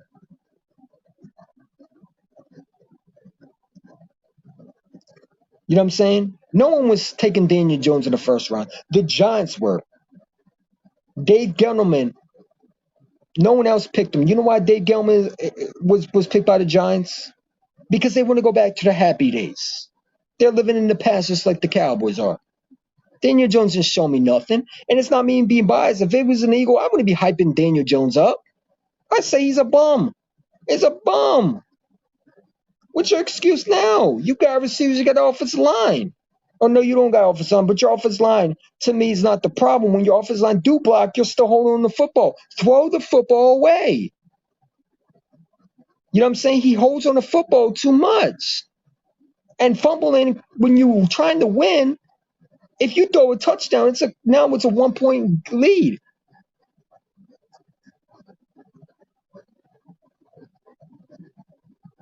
Joe Judge still like Joe Judge needs to shut up and talk about running laps. You run a lap. Shut the LB. You run a lap. Because who the hell challenges a call that you can't challenge? And that timeout could be crucial because then you could have stopped. Just in case if you try to win the game, you could have stopped a chance to win the game. You could have called a timeout and pour out a victory if Daniel Jones played good. But at a certain point, you got to bench a quarterback. You can't let him play like this. And I think Joe Judge will bench him. I think it's coming. You saw Joe Judge cursing. You think he was cursing at the team? No, he was cursing at Daniel Jones because he knows that offense line sometimes we're blocking from Daniel Jones. I mean, the offense line might be horrible, but there was some of the moments in that game where they were blocking for him, and he was holding on to football or he fumbles. You got no excuse now. You know what I'm saying? Like, I don't think Daniel Jones is a good quarterback. And people thought, oh, because you're an Eagles fan, saying no. If he was on the Eagles, it's still trash to me. Like, if he plays like that on the Eagles, guess what? Philly fans would have been worse. They wouldn't be giving him sympathy. The Giants need a guy like Jalen Hurts. They need a leader. They need a guy. They need to go in the draft next year and get a quarterback that actually knows how to throw the football. They need to go in the combine next year, or they need to trade for one. They need to go out and get a quarterback. They need to. I would sign Cam Newton from the Giants. It makes sense. Bill Belichick just had Cam Newton, and I think Cam Newton wants to start. And you know what? At that point, Daniel Jones is not a starter right now. He hasn't showed you as a starter. And if you're a Giant fan, you're confident in Daniel Jones, and you're not watching the games.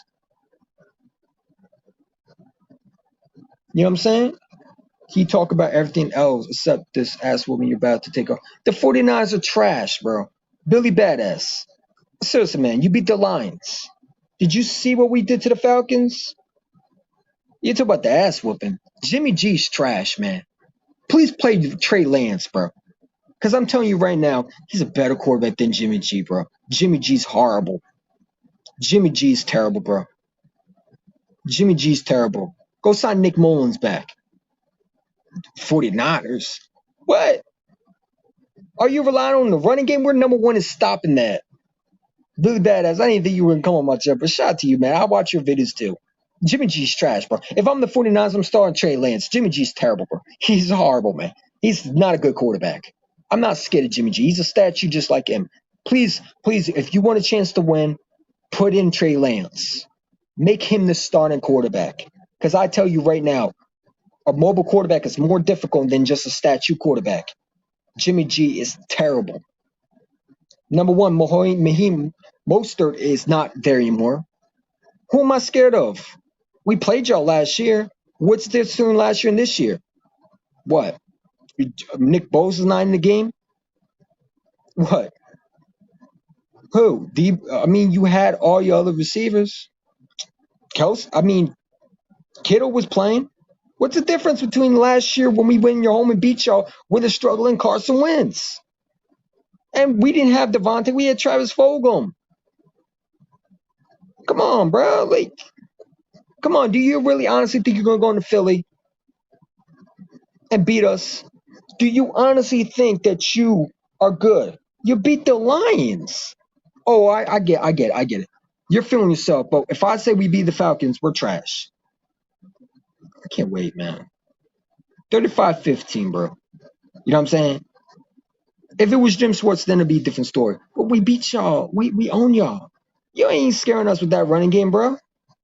You got no Raheem Mostert. Your starting cornerback is out. And who are you relying on? Kerryon Johnson? The guy we cut that was waived by the sorry-ass Lions? All right. I love your confidence, but you're taking an L, bro. Giants also have Evan Ingram and Kyle Rudolph, and both of them sorry. Bad Dog actually made a video telling Joe Judge to run left because Bad Dog is now seeing what everybody was seeing. And Bad Dog, let's be real, Bad Dog is more realistic.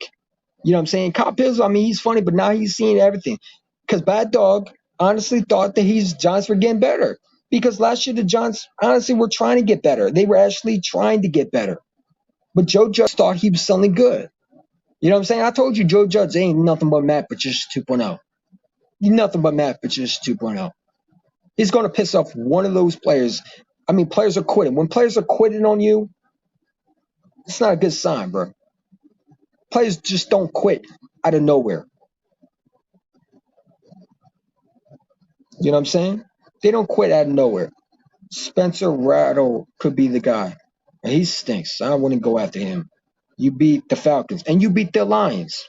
So what are we talking about? You beat the sorry ass dumpster fire Lions that wasted Matthew Stafford's career, who wasted Calvin Johnson. Are we serious right now? The Falcons are a better team than the Lions. You beat the Lions. Who are the Lions? You beat the sorry ass Detroit Lions, bro. Come on, man. It's not like you beat the Rams. You beat the Lions. Matt Ryan's a better quarterback than Jared Goff. Come on, man. You beat the Lions, who are in rebuild motion, was a new head coach.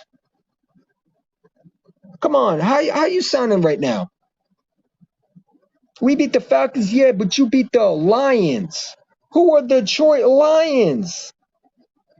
Are they a Super Bowl team? Are they a good team? No. They've been trash. They've been tanking for picks. They're a horrible organization. They're a dumpster fire. Matthew Stafford wanted to get traded. They wasted Barry Sanders' career. Who are the Lions? You don't even make sense. How are you going to sit there and say we beat the Falcons? Yeah, the Falcons are a better team than the Lions. And they'll win more games than the Lions. Come on, bro. Now you just reaching at that point. He is. You're going to learn, little homie. I did learn. When we played y'all last year, y'all said you're going to beat us last year. Remember? You going to learn.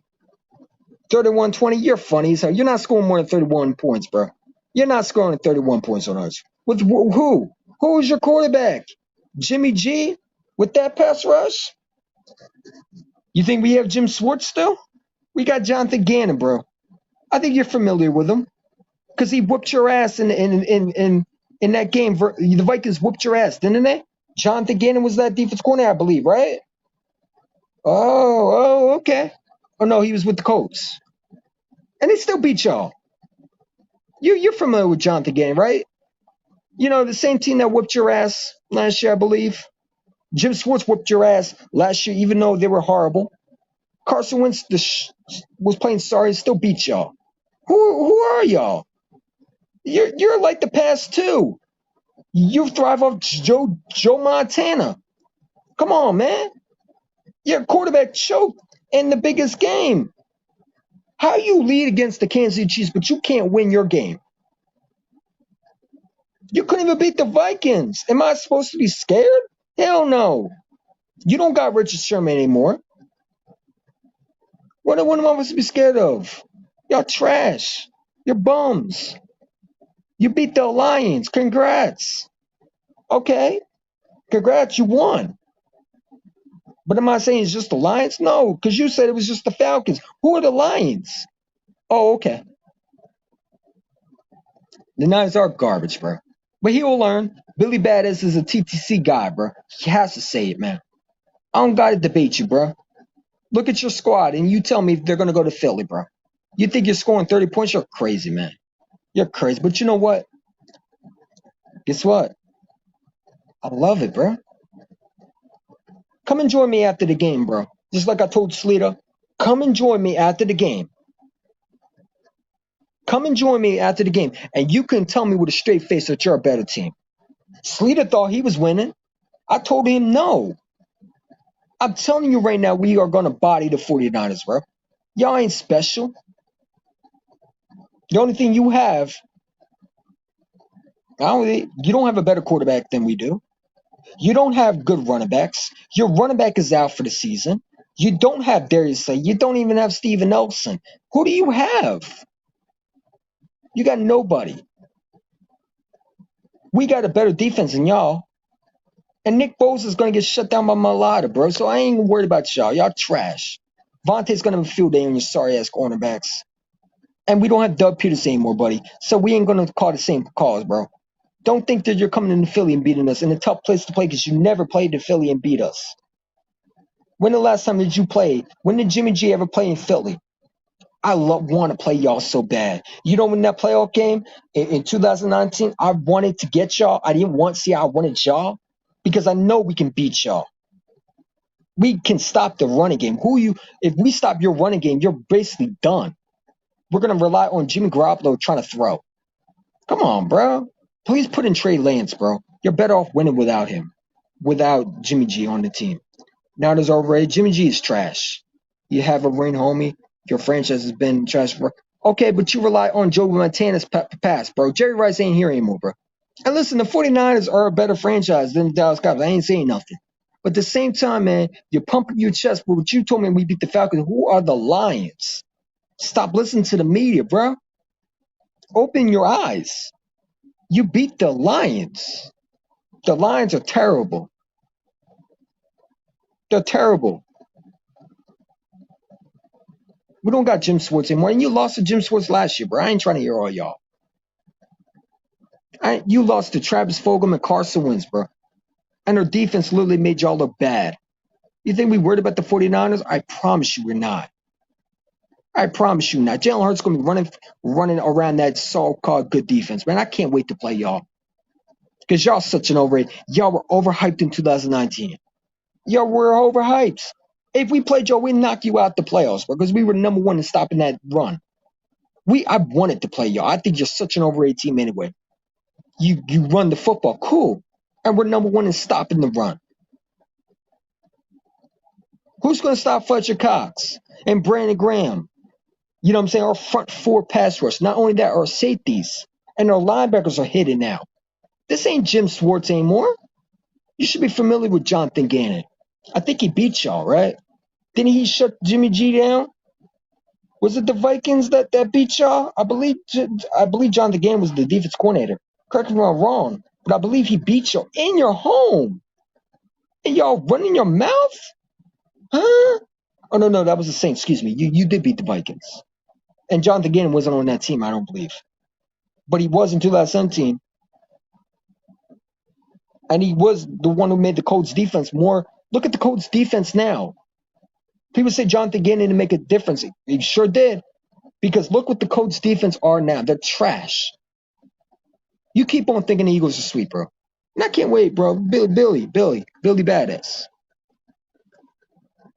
I know you're a TTC guy, but come on, man. Use your head. You know if the Falcons are a better team, you know they're better than the Lions, bro. You can't tell me that the Lions are a good team, bro. But it's okay to say that because you won. But you're telling me we beat the Falcons. The Falcons are a better franchise. They have more success than the Lions. We can beat the Lions. They trash. They're in the last division. They're not winning more than 3 games, bro. So pump your chest when you take this ass whooping, please. You're not scoring 31 points. You're crazy. If anything, we might score 31 points on y'all. Please, I beg you, please put Trey Lance in that game, bro. You have a better chance of winning that game than with Jimmy G. I promise you. But you know what? You're going to be back on my page. Like I told Slater. When he said that Matt Ryan was going to win, I said I'm going to have the last laugh. I promise you I will. It's fun, man. I love it. Who are the Lions? Please, man. I got a video coming today you may want to watch. I'm sure it's about me. And you might call me a clown. Bro, I don't care. Now, I'll watch your video, bro. You know what I'm saying? Are you going to clown me like the rest of the TTC? Who cares? Who cares? Make clown faces about me. I don't care. You know what I'm saying? Put this on recording. Y'all are taking L this weekend. You're not winning. And your favorites to go into Philly. You're not underdogs. Just like the Falcons were favored to beat us and we ambushed them. We love being underdogs. We love being underrated. You're not favored. You're not underdogs. You're favorites. You're, I think, 5.9 favorites in that game. Just sorry, you're taking the L, bro. We ain't favorites in their home. What made you think that the Lions are better? Bro, why are you even talking about the Lions? If anything, you should be more humble to beat us. But we'll see y'all this Sunday. We'll see how good you really are. I think you're overrated. I don't think without Raheem Mostert, who you running football with? Who are y'all? Seriously. You got a choke artist head coach. The same one who was off the corner who choked into the Atlanta game versus Tom Brady. Come on, man. Kyle ain't nothing better than a choke artist. A choke artist. He was Andy Reid. Andy Reid's now not a choke artist, but he's now the next Andy Reid. He's the Andy Reid of the new century. A choke artist. He's Jason Garrett. There's just a little bit more, smarts in him. You're not McVay. Who are y'all? Billy, come on, bro. You beat the Lions. Who are the Lions? They ain't better than the Falcons. And you tell me they're better than the Falcons. Come on, bro. You can't tell me that the Lions are a better franchise than the Falcons. Matt Ryan is a better quarterback than Jared Goff. Are you serious right now? You serious right now? Come on, man. You can't be pumping your chest over the Lions, bro. And the funny thing is, I don't care if you beat the Lions. You won your game. Congrats. You don't get to pick who you play. But don't sit there and say we just beat the Falcons. Because we were underdogs going to that game. Just like we're underdogs going against y'all. And we will beat y'all. Stop listening to these Cowboy fans, bro. Stop listening to the media. You're not beating us, bro. We're a better team than what you think you are. But you'll find out this week. You know what I'm saying? I want to know what you have. Hold up. Let me see what you have. 31-20. You're funny as hell. You're not scoring 31 points on us, bro. And maybe Jim Schwartz you would have. Because that's Jim Schwartz. But Jonathan Gannon's not letting you score 31 points, bro. Okay. Just not happening. That, I think you're going very, very, very wrong with that one. That you're not scoring 31 points on us. Not unless you're Patrick Mahomes.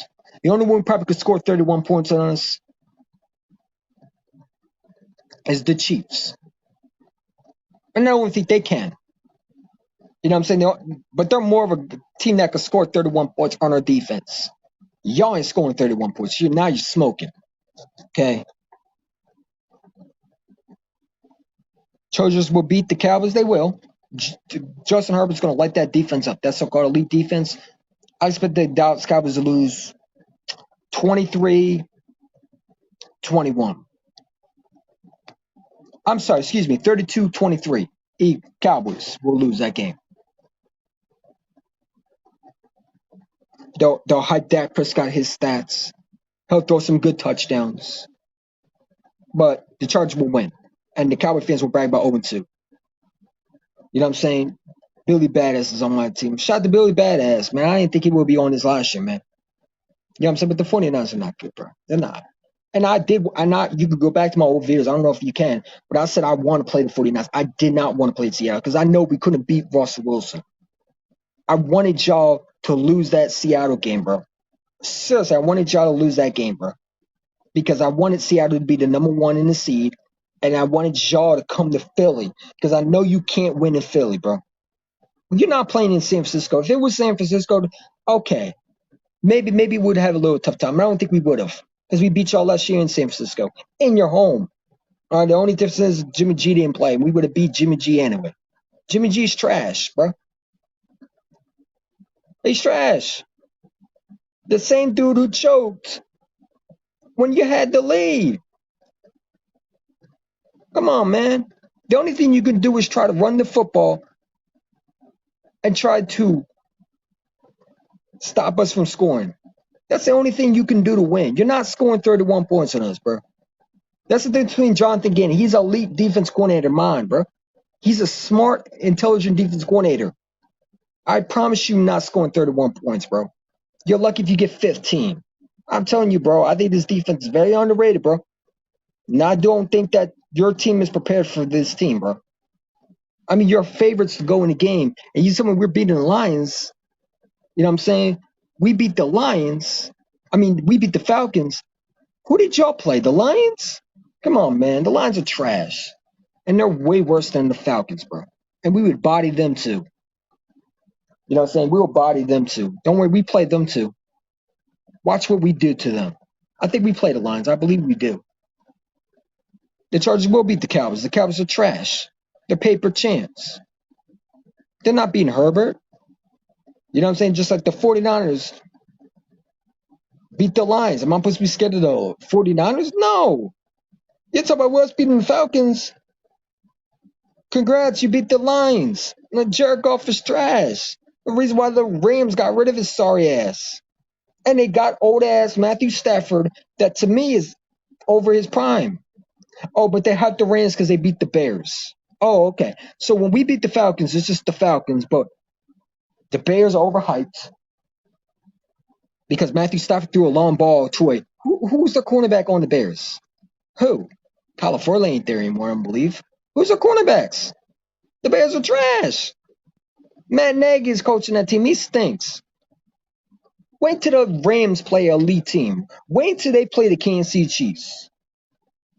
Matter of fact, when the Rams play us soon, I hope we get the Rams, bro. Matthew Stafford ain't going to be able to beat those so-called good teams. He won't even beat Seattle this year, bro. The Rams have offense that literally was beating the Bears.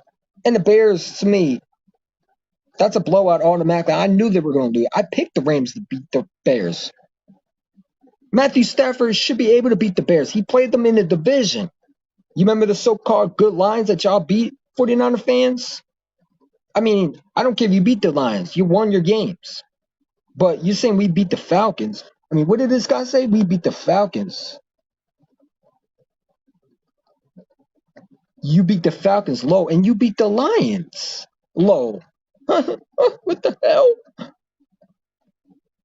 How pathetic of a fan base. Like I know 49ers aren't the Cowboys, but how sad is it that your quarterback should be Trey Lance, bro?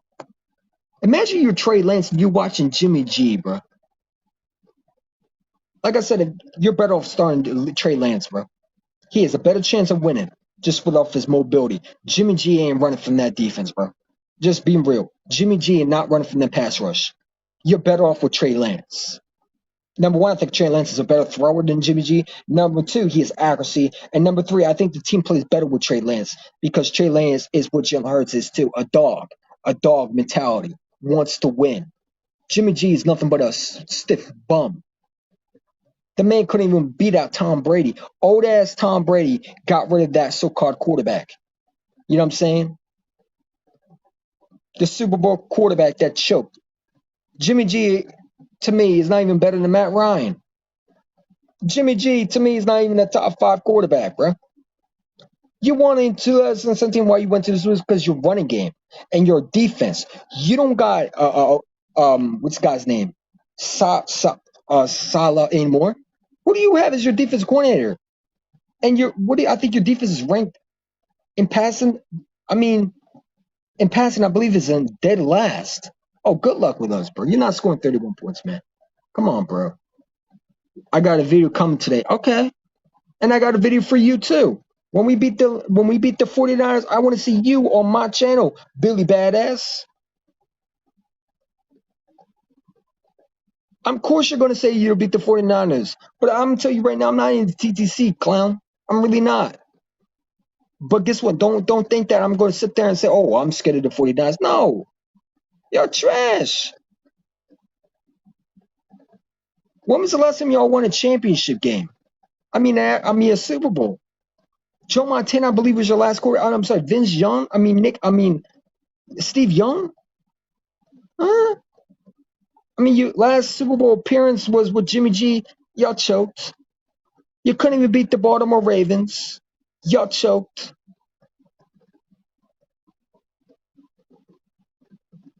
You don't got Richard Sherman anymore. Your defense is not winning no 31 points on us, bro. We're going to score 31 points on your defense, bro. Your secondary is not good. They have to bring a practice squad cornerback. They signed a cornerback because they need depth. I ain't trying to hear.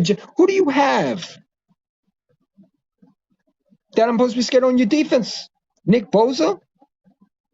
I ain't worried about him because he's going to go versus Malahian versus Andre Dillard. I'd be scared if Andre Dillard was playing left tackle or we had rookies as starters. Who's Nick Bosa? He's a good player. He's equivalent to what Chase Young is. You know what I'm saying? Your defense ain't better than ours. Your defense might be good, but they ain't better than ours. They're not what 2019 was. Did you blow out the Lions? I think you did, but who cares? They're the Lions. And we're the Falcons. Who cares? We played two trash teams and we beat them. Call it fair is fair, bro. Jared Goff is ass. He is ass, bro. Jared Goff is a bum. 49ers are bragging about the Lions, man. You see what I'm saying? If it was the Falcons beating the Eagles, we would be trash. Jalen Hurts would have been ass. But when 49er fans are talking and Billy Badass talk about, oh, you beat the Falcons. Y'all beat those sorry-ass Lions, but do you get, discredit because you beat the Lions? No. You're favorites in our game. This Sunday, you are favorites to beat us, which you will lose. You know what I'm saying? Because when we're underrated and we're underdog and we're disrespected, we blow out teams. When we're hyped and we're favorites, we lose. Trust and believe, Jimmy G ain't scaring me, bro. I wanted to play y'all in 2019. Please bring it on. Bring that running game on, bro. You should have asked if Jim Schwartz was here, bro. If Jim Schwartz was here, if Robert Saleh was still your defense corner, I'd be a little scared. But other than that, I'm not scared of your defense. Your defense is dead last in stopping the run, bro. You're 51st in stopping the pass. You beat Jared Goff, the bum.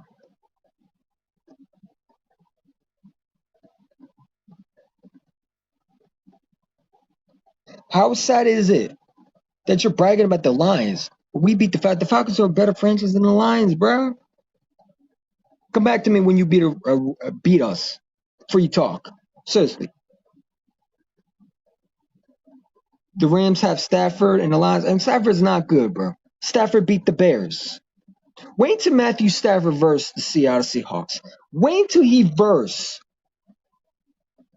the Vikings. I'll even give the Vikings. Matthew Stafford, to me, is going to struggle when he has played good defenses. The Bears stink. Nagy is trash. He's no different than Doug Peterson. Another Andy Reid tree. I'm so glad we're not with the Andy tree anymore, bro. Andy tree don't work. Every coach that went to the Andy Reid tree has failed. On about 2 has succeeded. Yeah, Doug Peterson won a Super because of Frank Wright and John DeFilippo. And you had a quarterback that wasn't a diva mentality quarterback at the time because he was hungry.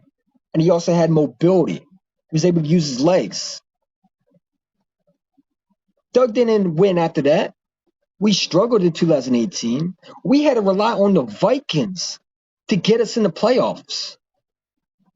We had to rely on the Vikings to lose to get Nick Foles to go in the playoffs versus the Bears. The Bears had to beat the Vikings, which we barely saw the Vikings lose that game. I believe they lost because of a penalty. The Vikings would have won that game. Oh man. And we barely beat the Bears. Nick Foles was trash in that game, bro. He came in the fourth quarter and threw one Tate. But he was throwing picks left and right. That offensive line wasn't blocking that good. You know what I'm saying? Defense shitty. Jones is trash, man. Look, I can't wait for this game, bro. I can't wait, man. You know what I'm saying? When you watch Jalen Hurts, bro. Hold up, man. You watch Jalen Hurts, bro. Like, Jalen Hurts is a winner, bro. I mean, how can you sit there and say he's not a winner, man? I want y'all to look at this, bro. Look at this, man. Hold up. Oops.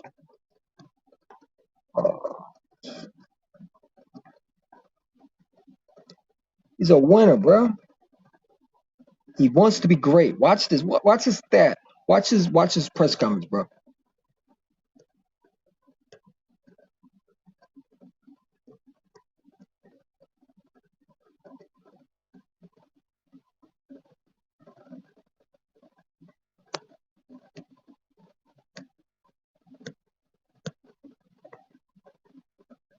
Watch this, bro.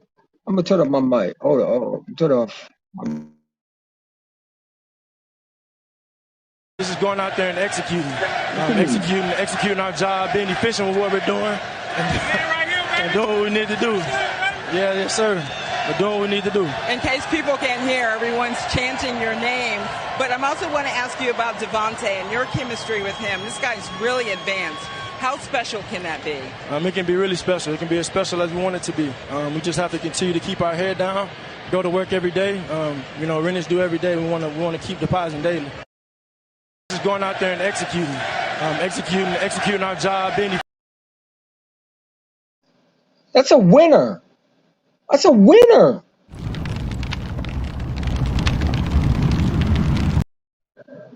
Sorry about that. That's a winner. Do you hear him talk about? Yeah, man. Hey, I'm excited, man. This or that. No, I want to win. Stop. Don't give me respect. I want to earn it. Oh, you think the 49ers are going to come and beat me? Oh, watch. I want to keep grinding. Nick Sirianni has that team already. Doug lost that locker room. You know why Nick Sirianni is getting more success than Doug Peterson? Because they know when a fool is a fool. When you have Nick Sirianni, people want to talk about his press speech.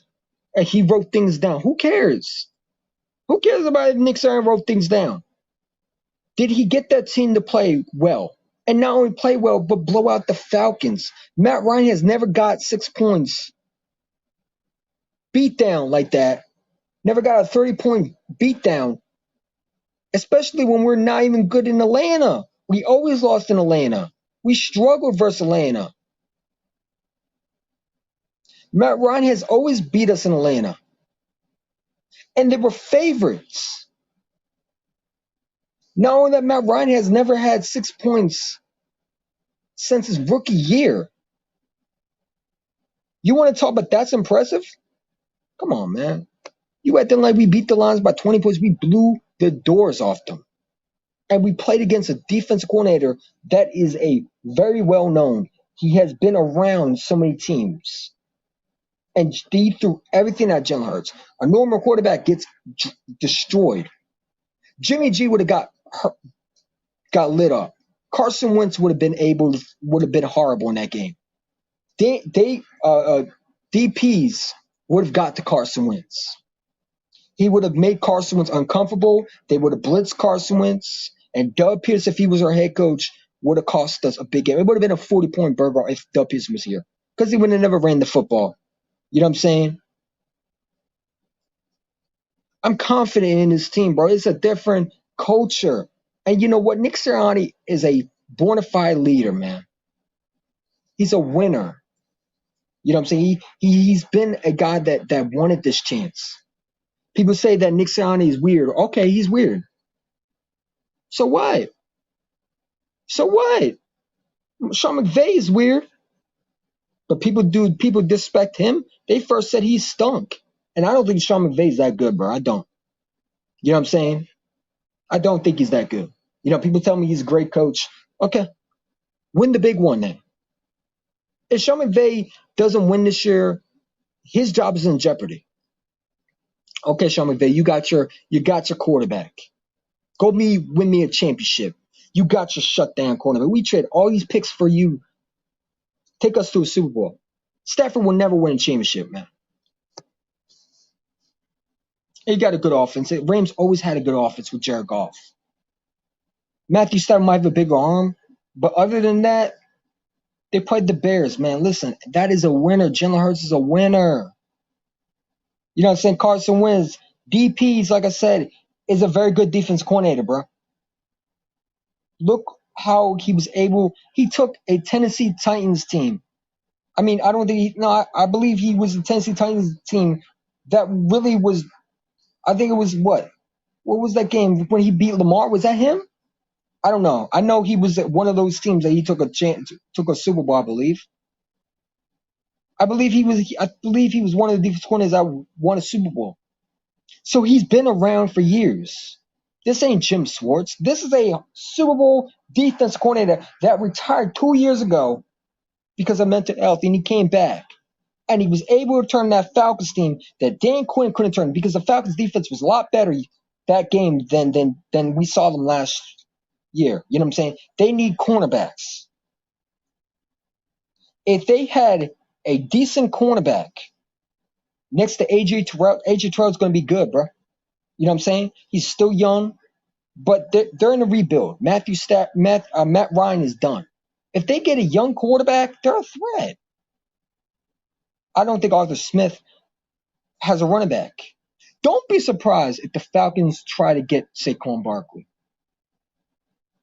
Do not be surprised if the Falcons sign Le'Veon Bell. The Falcons need a legit running back.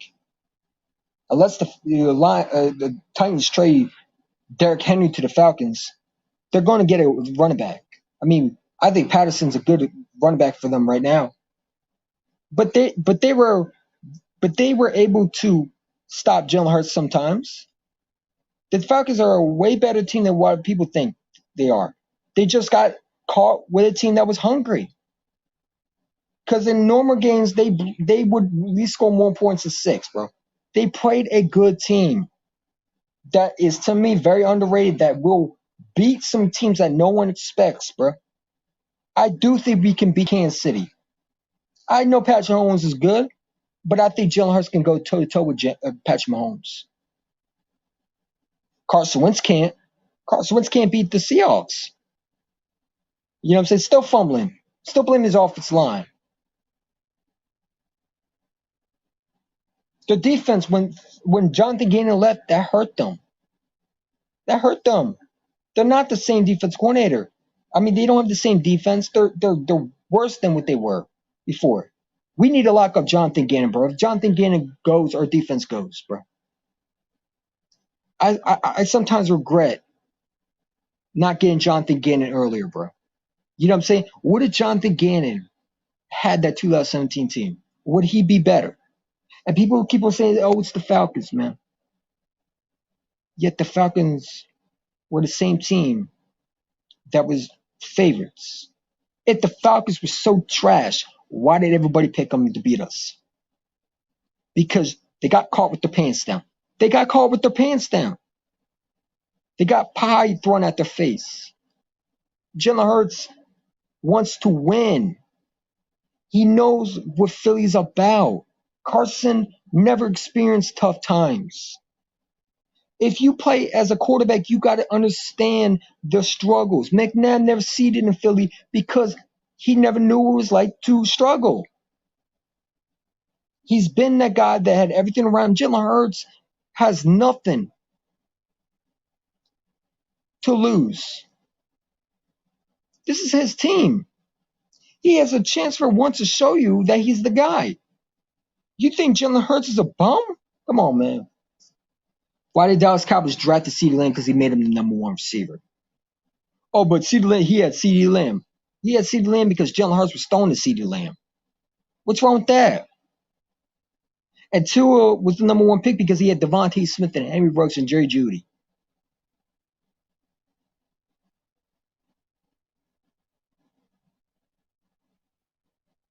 Trevor Lawrence had receivers around him. Matter of fact, he had a defense around him. He never had to fight for anything. Those are the difference. When you come from the bottom and you understand what Philly mentality is about, Jalen Hurts doesn't care about winning. He wants to win championships. He wants to be great. He doesn't think he's better. He wants to prove, and he's going to keep on proving. Even if he wins MVP, he don't think it's satisfying. You know, when they asked him about how do you think you do? You're the name, the captain. You know what he said? I'm glad I'm captain, but I want to win. Jalen Hurts doesn't like losing.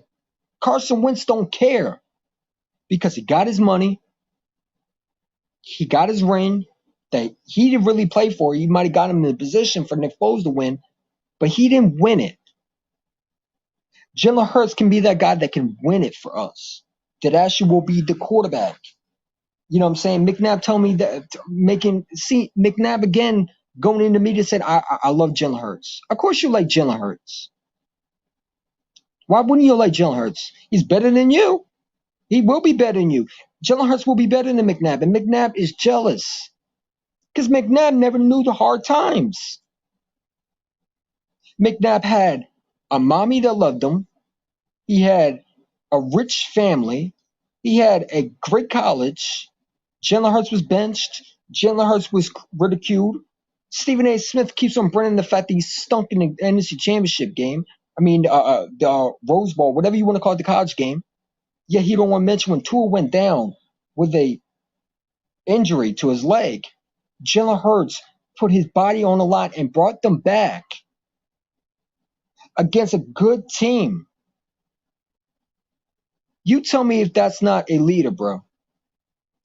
Jalen Hurts don't care about winning games if he's not winning championships. And he doesn't care even if he wins championships. He wants to be great. Carson Wentz didn't care about that because Carson Wentz doesn't understand Philly. McNabb didn't understand Philly. He doesn't know what struggles are like. Carson never knew what struggles was like. Him and McNabb had a rich family, a rich college. Everything was always about him. Jalen Hurts didn't have that. Jalen Hurts came from the struggles. And now you're seeing what struggles pay off.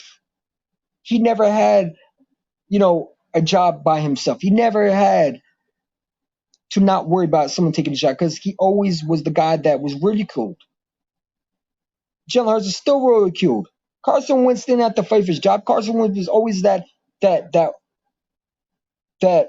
little boy that would get special treatment in the class, bro.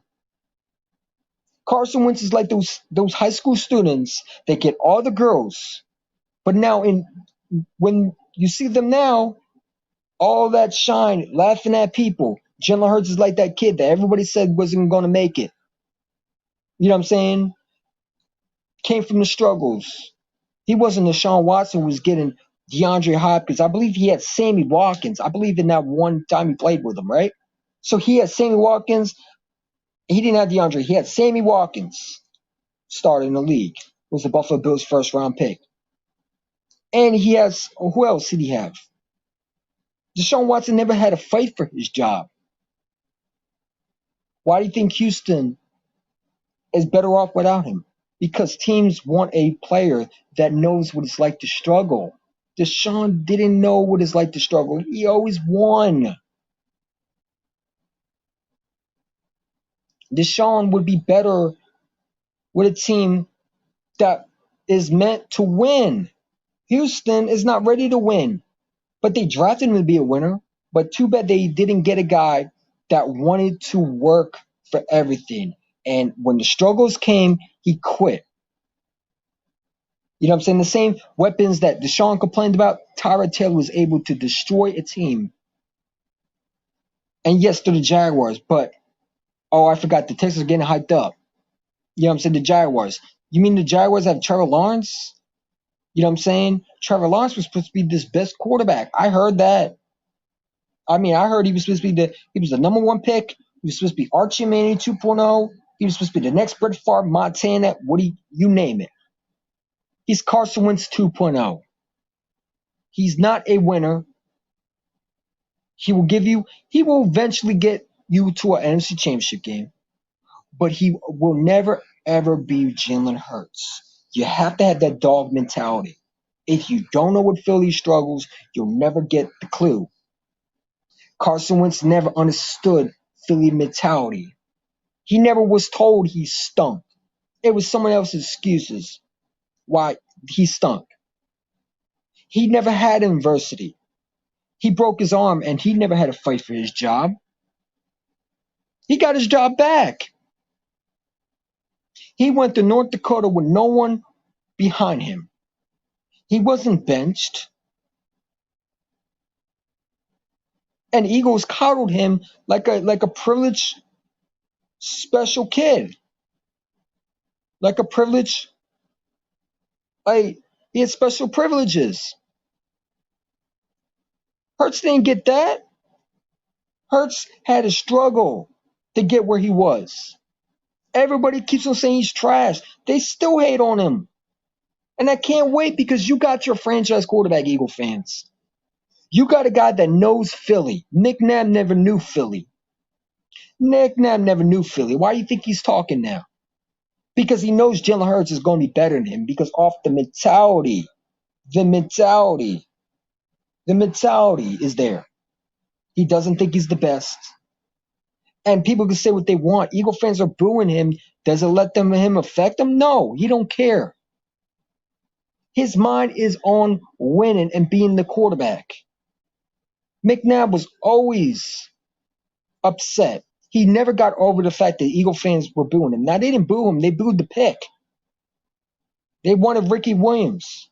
And that's just Eagle fans, bro. Like I said, a lot of Eagle fans are not smart. They think with their head and not their – they don't think with their head. They think with emotions. You know what I'm saying? A lot of Eagle fans wanted Ricky Williams because he was a good running back. And at the time, we needed a running back. We also needed a quarterback, and I understood the pick. And he played great. He's a good quarterback. The Eagles had a good quarterback with McNabb. But he had not had that mentality to lead a team to a championship. And Jalen Hurts has that. If Jalen Hurts stinks, then he stinks.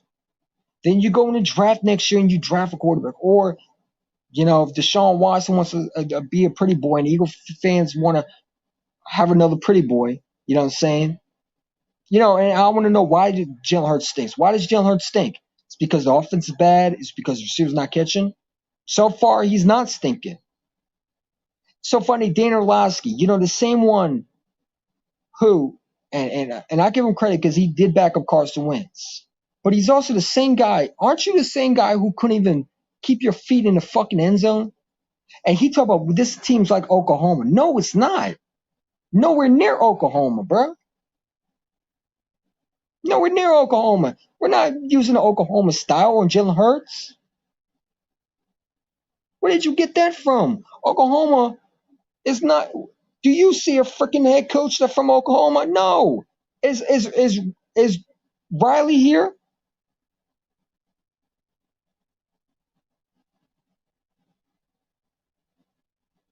No. And the funny thing is they won't show his throwing. They showed his running ability and how he recognized how about you show the fact that he was able to get away from pressure and make throws while on the run and was able to throw from the pocket. Because everybody said that he couldn't throw from the pocket.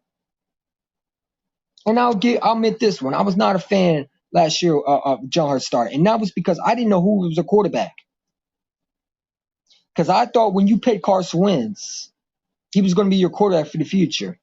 I knew when Jalen Hurts was drafted, it wasn't because of Taysom Hill. That was BS. This was because Carson Wentz was getting the boot. And it didn't matter. If he played good, he still would have been traded.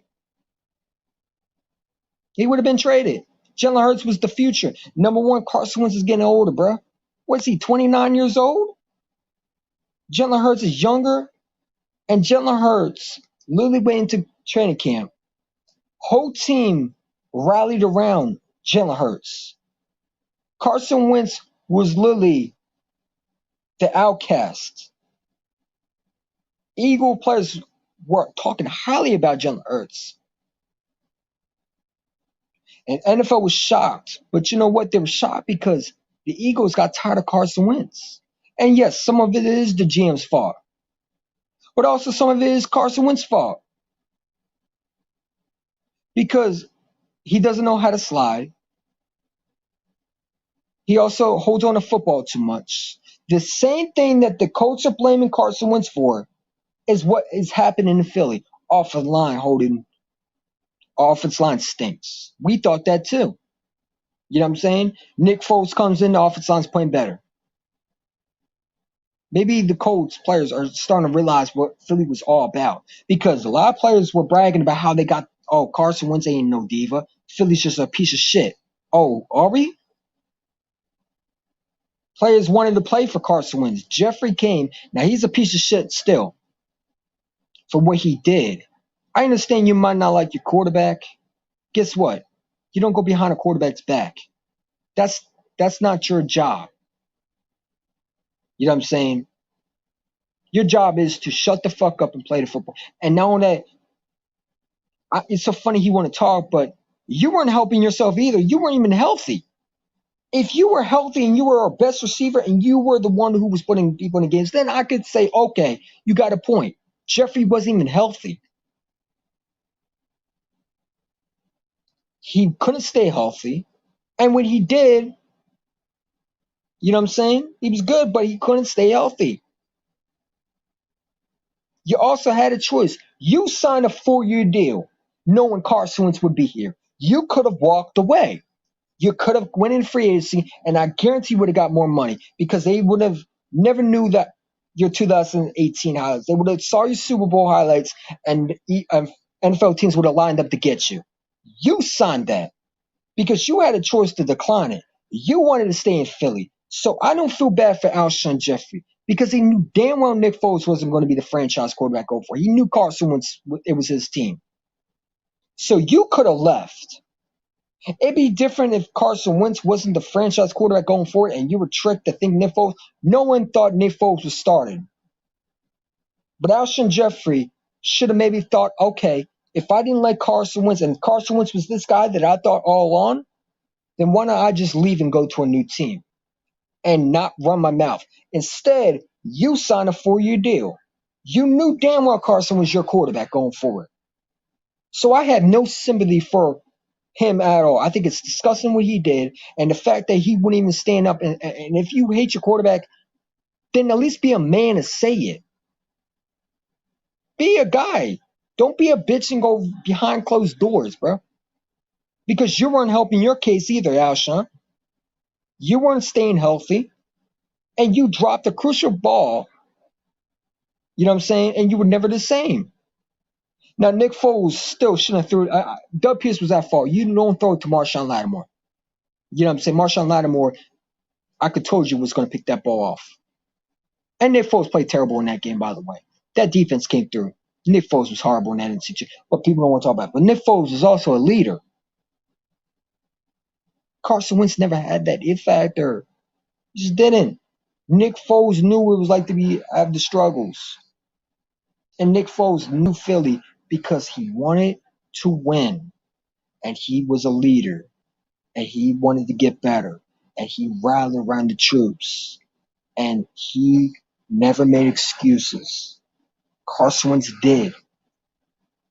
But at the same time, I don't feel bad for Alshon one bit. You signed a fucking 4-year deal. If you thought Carson was such a bad teammate, leave the fucking Philadelphia and go in free agency next year. You would have more money. You probably would have been getting more money than you did. You probably would have got a 6-year deal. Because there were so many teams that you could have went for that needed a receiver. You signed a 4-year deal, knowing damn well Carson was going to be your quarterback. And it was the middle of the 2018 year when the problems were started. So you should have left. Or you should have waited until you finally saw what this team was before you signed your deal. You were a free agent. You could have just said, I want to wait.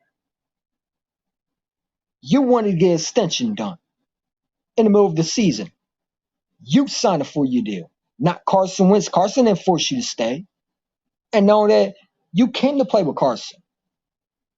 The Vikings offered more money than the Eagles. He took a 1-year deal. So I don't feel bad for Alshon Jeffrey. I think he's a crybaby. And I think he's such a disgraceful receiver. And when people want him to play with Jalen Hurts, why? Alshon doesn't need to play. I don't feel bad for Alshon. If Carson Wentz was this guy that you knew all along, then you should have walked the fuck away. Don't go behind the quarterback's back. You knew damn well Nick Foles wasn't your quarterback. It's not like Carson didn't suddenly change out of nowhere. He's been that type of guy. Even in 2017, I got a book where players started seeing after 17, they start getting cocky. He's been that guy. He's been saying that even in his rookie year. So you know what you were going up against. You should have learned from Jay Cutler. Okay? And you weren't innocent either. You couldn't stay healthy. And when you did, you were good, but you couldn't stay healthy. And you signed a 4-year deal.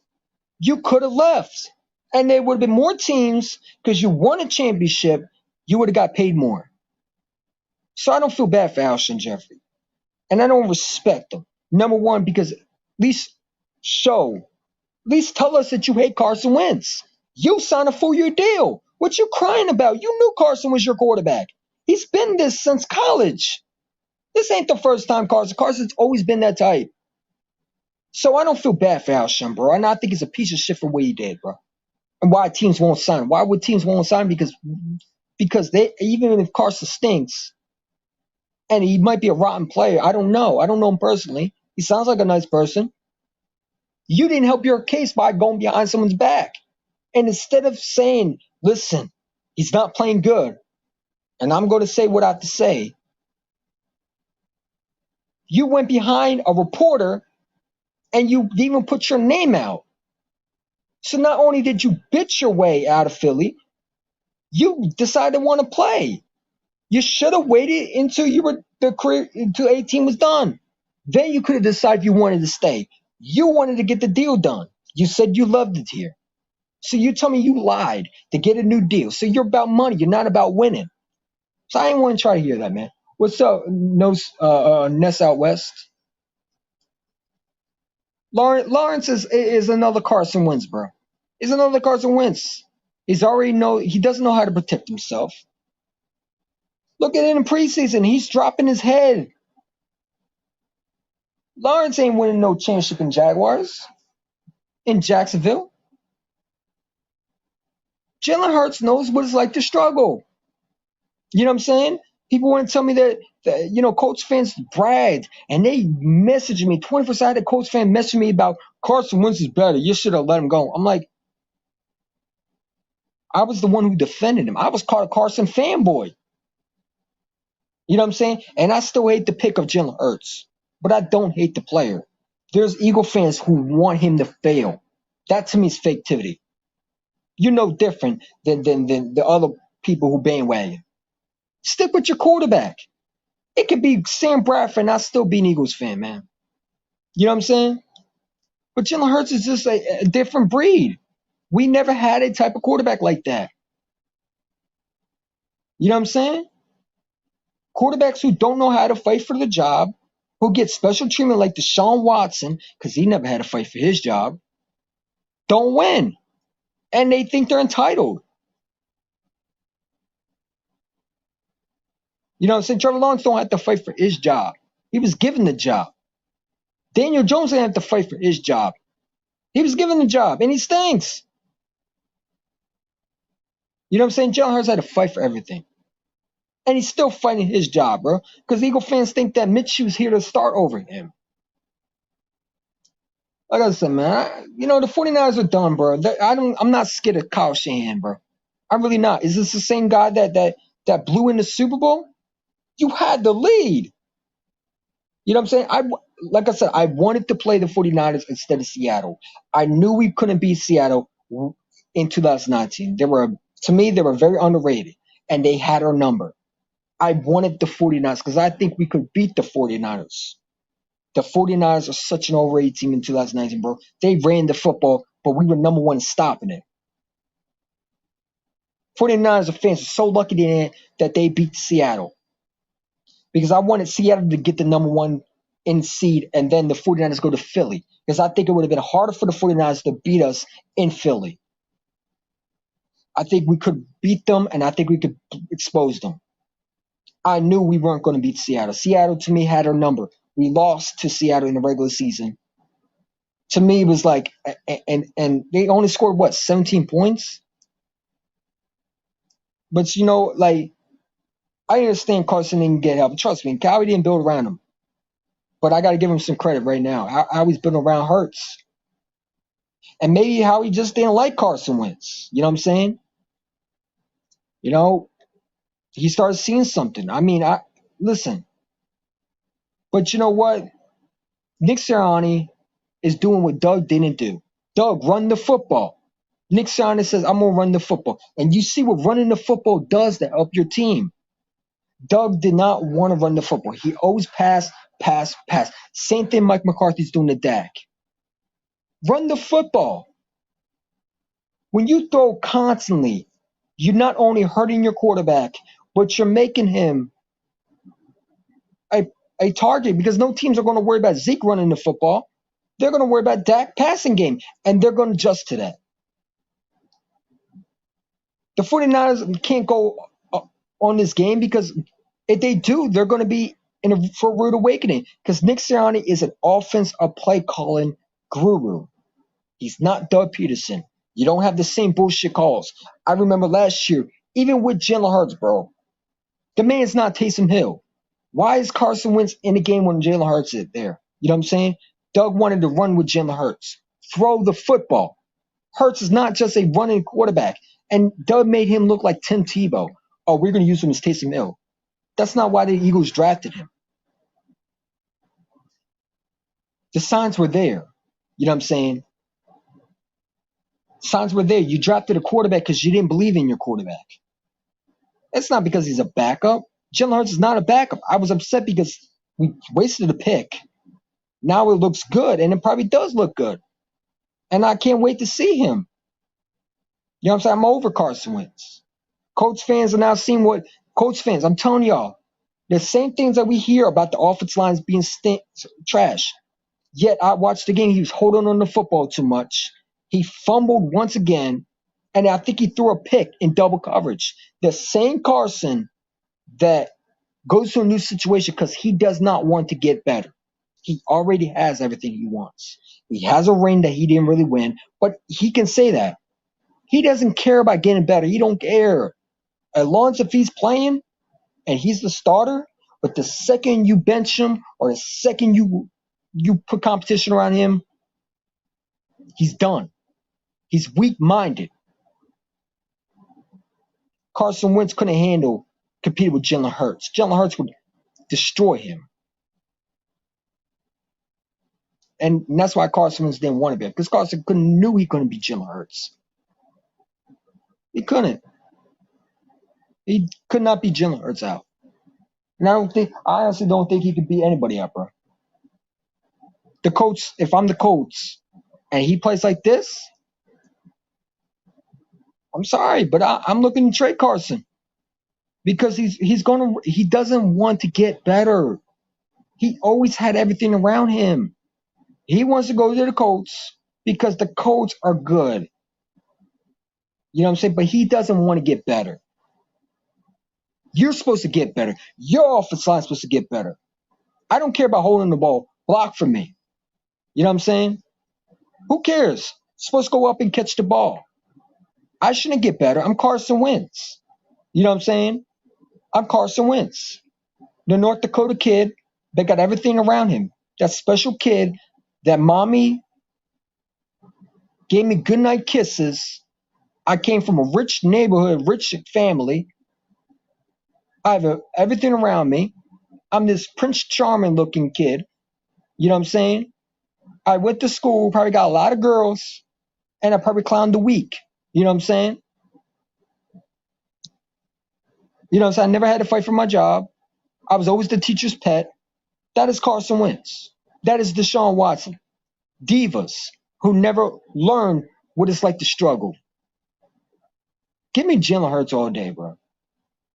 Yo, what's up, D Biggie? Max Cummins out of first take. Max Cummins deserves to be out of first take. Stephen A. Smith is an idiot, bro. Listen, man. Stephen A. Smith completely doesn't listen to people. You know what I'm saying? You know, I sound like a lot like when I debate people, because, you know, I sound like a lot like Stephen A. Smith, and I gotta work on not over talking people, but it's not good for business. I don't care what anybody else says. It's my channel. I'm not, but it's a business. There's professional that you don't cross.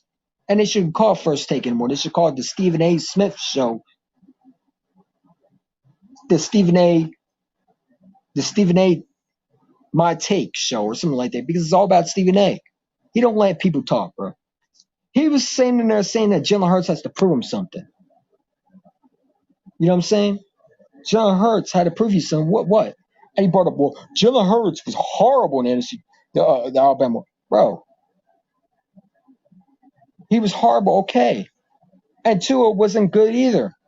And Tua got hurt, and Hurts was able to come back and win that championship. People want to talk about that. How's Tua doing now? You know what I'm saying? When Miami wants to get Watson, that means Tua's not a good quarterback. When their owner says they want Deshaun Watson, that means Tua's not the guy. Tua already said he's fumbling still. Teams are starting to lose more patience than they did before. Because before it was like you give so many quarterbacks, you see what they have. Now it's if you don't progress, you're not the guy. Now it's in the first year, you know what you have. Daniel Jones, you know what you have in him in the first year. People say, well, Peyton Manning took him years. Peyton Manning also showed you something too. Yes, he might have had a horrible record, but he also showed you he can throw. Daniel Jones cannot throw. And when he throws, it's horrible. Peyton Manning, if you remember in his rookie year, he was able to make plays. Daniel Jones can't even make a play. The only play he makes is fumble and turnover machine. That's the only thing he can do. I don't need to see any more Daniel Jones. I could have told you, Daniel Jones has been trash since his rookie year, bro. The Giants played better with their backup versus Seattle. And when Daniel Jones came in, they looked the exact same. Daniel Jones is a bum. Giant fans were trading Saquon. Saquon ain't the problem. And Saquon's the one keeping you irrelevant. And Giants should have regret trading Odell Beckham. Yes, Odell Beckham might be a diva receiver, but you didn't get better by trading him. You got Jabril Peppers. How's he doing? You know what I'm saying? Did he make your team good? Who really won the trade? The Browns won the trade because their quarterback is playing better. Giants' quarterback's not. You know what I'm saying? Who won the trade? If it's like a company, you trade a player that you know are not going to be good. They trade Olivia Vernon. The Giants trade Olivia Vernon, yet they can't replace him. They draft for cornerback. They cut him even though they don't have the evidence.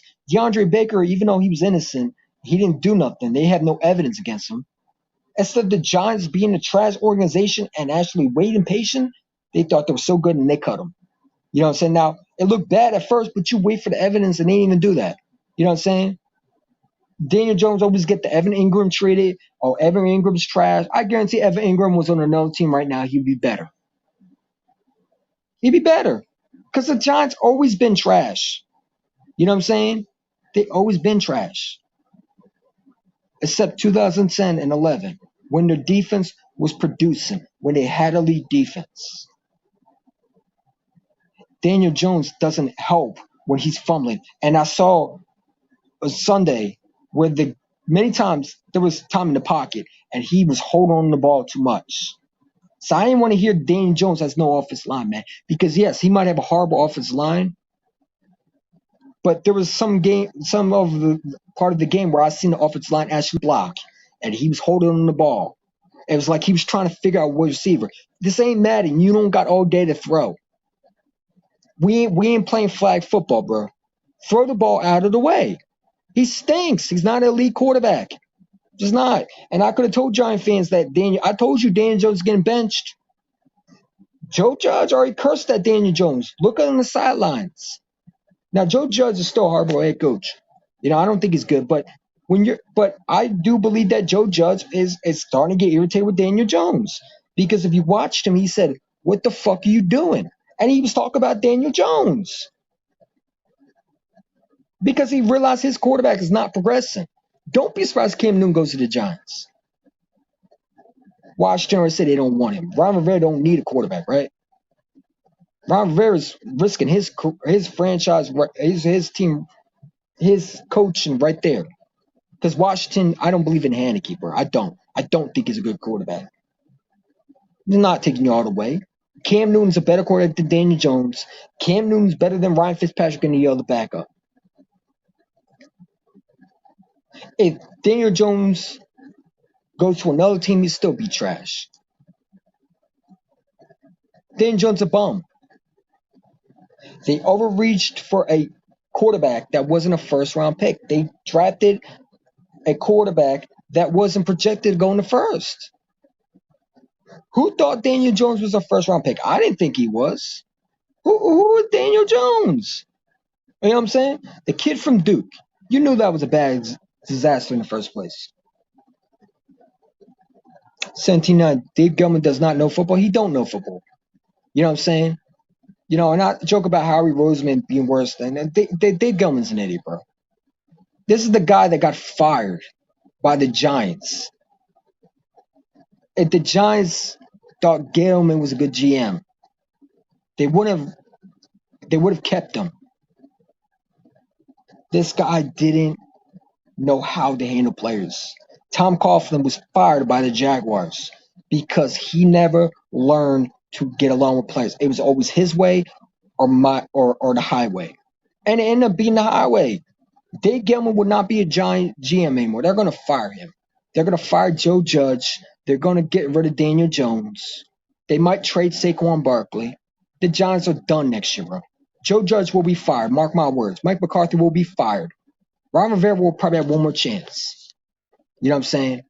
Off the success of winning the division. Nick Sirianni will be here. And the Giants will once again have a new head coach, a new system, new players. Joe Judge will be fired. He will not be a Giant coach next year, bro. Because this pretty much is his last break. This is his second year, and he hasn't improved. You know what I'm saying? Usually year 2 of a head coach, you show something. It's week 1, I get that. But week 1, you make a statement. And Joe Judge challenged to play that wasn't even allowed. How am I supposed to be behind a coach that doesn't know when to challenge and making me do laps? Players don't want to do laps, bro. That's the old way. Players want a coach that's hard but fair. Joe Judge is the type of guy that if you sneeze, you get a lap. Joe Judge probably is the coach that, you know, what Matt Patricia was for the Lions. You know what I'm saying? He might be worse than that. No player is going to want to play for a guy that, you know, makes players do laps, bro. Make the coaches do laps. You know what I'm saying? No coach is going to have that. No coach is going to keep a job like that. No players are going to want to play for a coach like that. That's Chip Kelly's shit right there. That's even worse than that.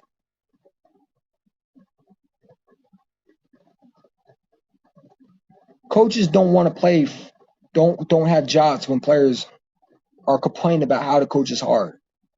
When you have players retiring from the Giants, that's not good. That's not normal. And you could say they're weak. No, Joe Judge is just an asshole.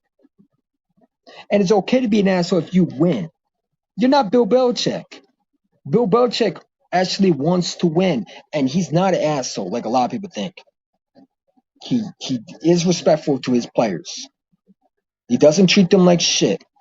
He doesn't make them do laps. And if you watch Bill Belichick, he loves the intensity. Joe Judge, when they were fighting, the Giants were fighting, he blew a whistle, made them do laps. Bill Belichick loves fighting. He also loves winning. You know what I'm saying? Now, I hate Bill Belichick the simple because of what he did with Tom Brady, but I can't deny he's a good head coach. And I think Mac Jones will actually take them back to what they were. You know what I'm saying? Joe Judge is not Bill Belichick. He will never, ever be a good head coach. He's from the Bill Belichick tree. And Bill Belichick also shows leadership. He has the backs to prove it. Everybody wants to play for him. Are people saying they want to play for Joe Judge? If the team is so rally around Joe Judge, why didn't they show effort that Sunday? They looked like they didn't give a damn. The players didn't want to play for Joe Judge. If he was so loved by these players, why didn't they want to win for him? The Broncos show more that they wanted to win than the Giants.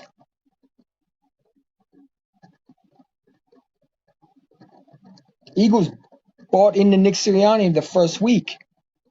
People told me that Nick Sirianni is a goof. Players want to play for Nick Sirianni. Are you seeing that with Joe Judge? They might talk about it. What are they going to say? My coach is horrible? Then they'll be cut.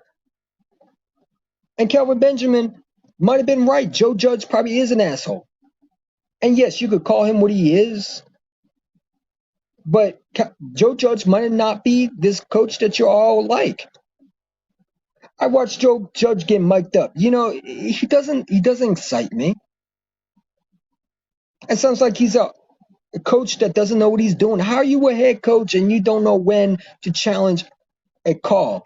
And he challenged the wrong call. That's crucial in games. I'm supposed to be a player and I'm supposed to rally around you? You're the head coach and you don't know when to call a game, but you're telling me to run laps. You go run a lap. Take your fat ass and run a lap. You bum. Run out the Giants Stadium. Get the step in. You don't need to run a lap. Run the lap that way. Run out the airport. Back where you come. Go back to New England. You know what I'm saying? Joe Judge ain't qualified to be a head coach. What did he do?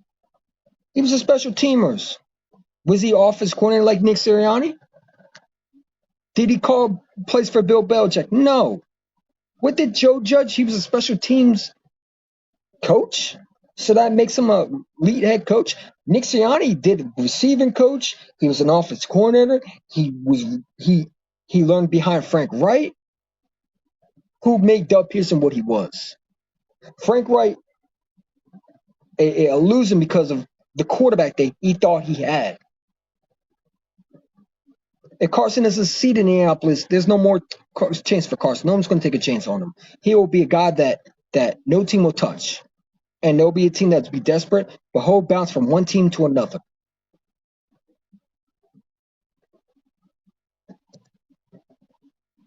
But Joe Judge, no players want to play for Joe Judge.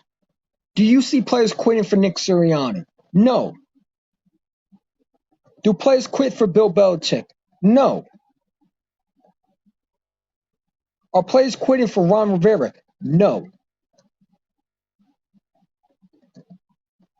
Are players quitting for, who else? Any coach, you name it. The only coach that's getting players that are quitting on him, only players that are quitting on a coach is Joe Judge. And there's a reason why his name is Judge, because he probably is like a judge. A rude, self-absorbed,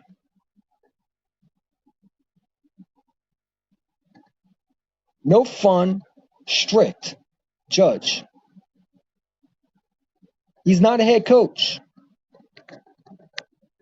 And I'm sorry to say, but Mike Patricia might not be worse than Joe Judge. I guarantee I will say something wrong to one of these players, bro. The players don't buy into Joe Judge. Daniel Jones is not in progressing because of Joe Judge. Daniel Jones don't progress at all. No coach can teach him. He's a bum. But Joe Judge is not the answer. And Dave Gettleman is selfish. Is not a guy that desperately wants to get better. Because if he wanted to get better, why didn't he draft Devontae Smith? Forget what the Eagles did. If Dave Gettleman wanted to win, why didn't he draft better?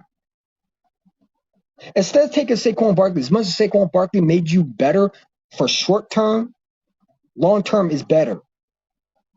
You go for offensive line, then you draft running backs.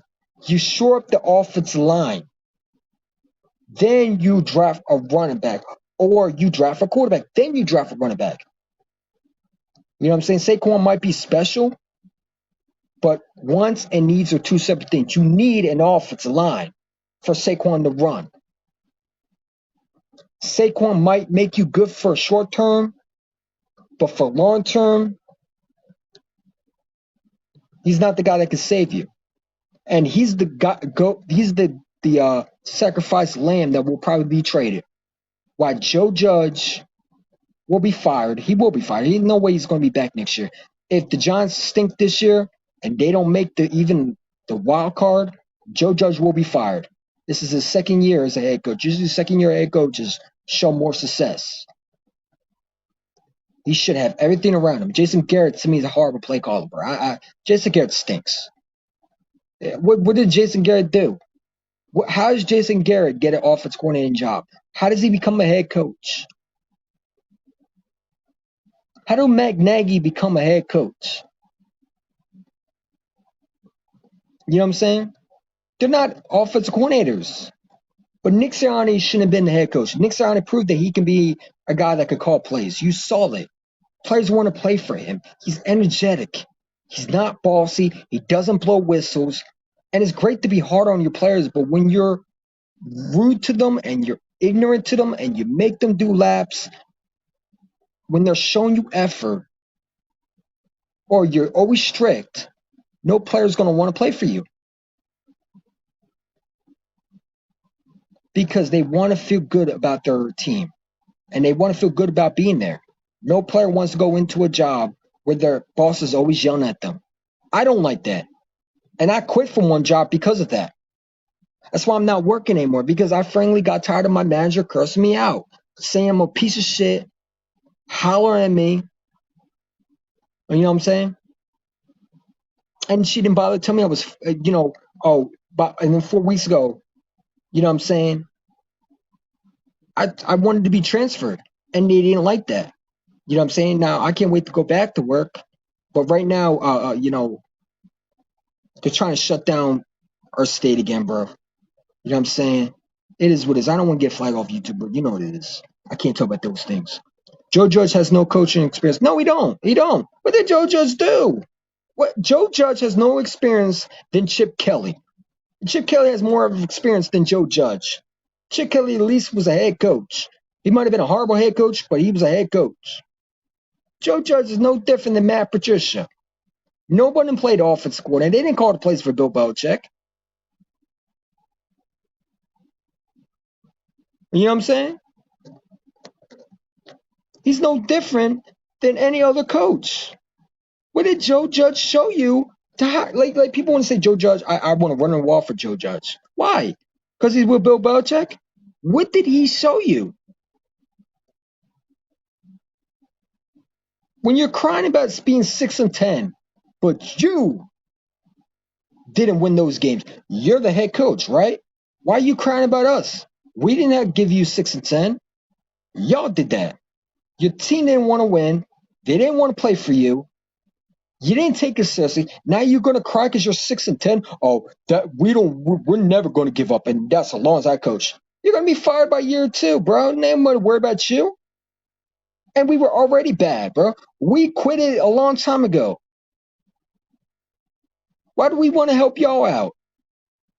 I keep on asking Giant fans, and they keep on saying, well, you quit and you tanked. But you didn't tank for Saquon? You know what I'm saying? Your head coach is complaining about 6-10. How about you actually show effort? You try to win your games. That's what the head coach is supposed to do, right? That's what I thought. I didn't know we were supposed to help y'all. Joe Judge. You know what I'm saying? The guy that was supposed to lead the Giants back, right? I mean, that's what I heard. Joe Judge is tough, this, that. That's great and fine. That doesn't win you football games. And players don't like just tough coaches. They want coaches that are tough, but also guys who want to be winners and also want to show players that they actually want you. You know what I'm saying? Coaches don't always have to be tough. Sometimes you can have a little fun. Joe Judge is not like Bill Belichick, because Bill Belichick loves the fights. He thrived off it. He loves competition. Joe Judge, all he does is blow his fucking whistle. And don't be surprised he did call the cops on the players. I would not be surprised. Y'all say it's a myth. I wouldn't be surprised he did. Wouldn't be surprised. That is the type of coach that Joe Judge is. You know what I'm saying? He's hard, he's strict, and he's a ignorant prick. Don't be surprised he did do it.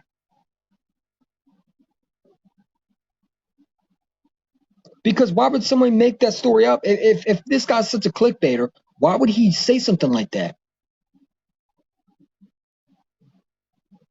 You know what I'm saying? He probably did. Y'all think it's just a joke? No, not with Joe Judge. It's not. It actually could be real. Joe Judge is that type of guy who could do that. He is that coach. I mean, he's blowing whistles at players. If the Giants were so into him, why didn't they try to win week 1? They didn't show effort. They looked like they didn't care. That it was just another job. They looked like they could give a damn what Joe Judge said. And maybe that'll change, but right now he didn't show me nothing. Sirianni showed me something. First week is a statement game.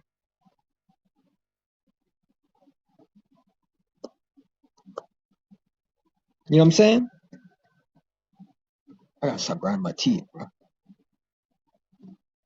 It's a statement game. Yeah, I gotta stop grinding my teeth, bro. Nobody wants Daniel Jones. No one like Daniel Jones is a bum. Gonna be out of the league. He's a backup. Mike McCarthy is not even Andy Reid. Mike McCarthy's not even the same breath as Andy Reid. Andy Reid has more success than Mike McCarthy. Mike McCarthy's another version of Doug. You know what I'm saying? Another version of Doug. You know what I'm saying? Mike McCarthy's no different. You know what I'm saying? No different than who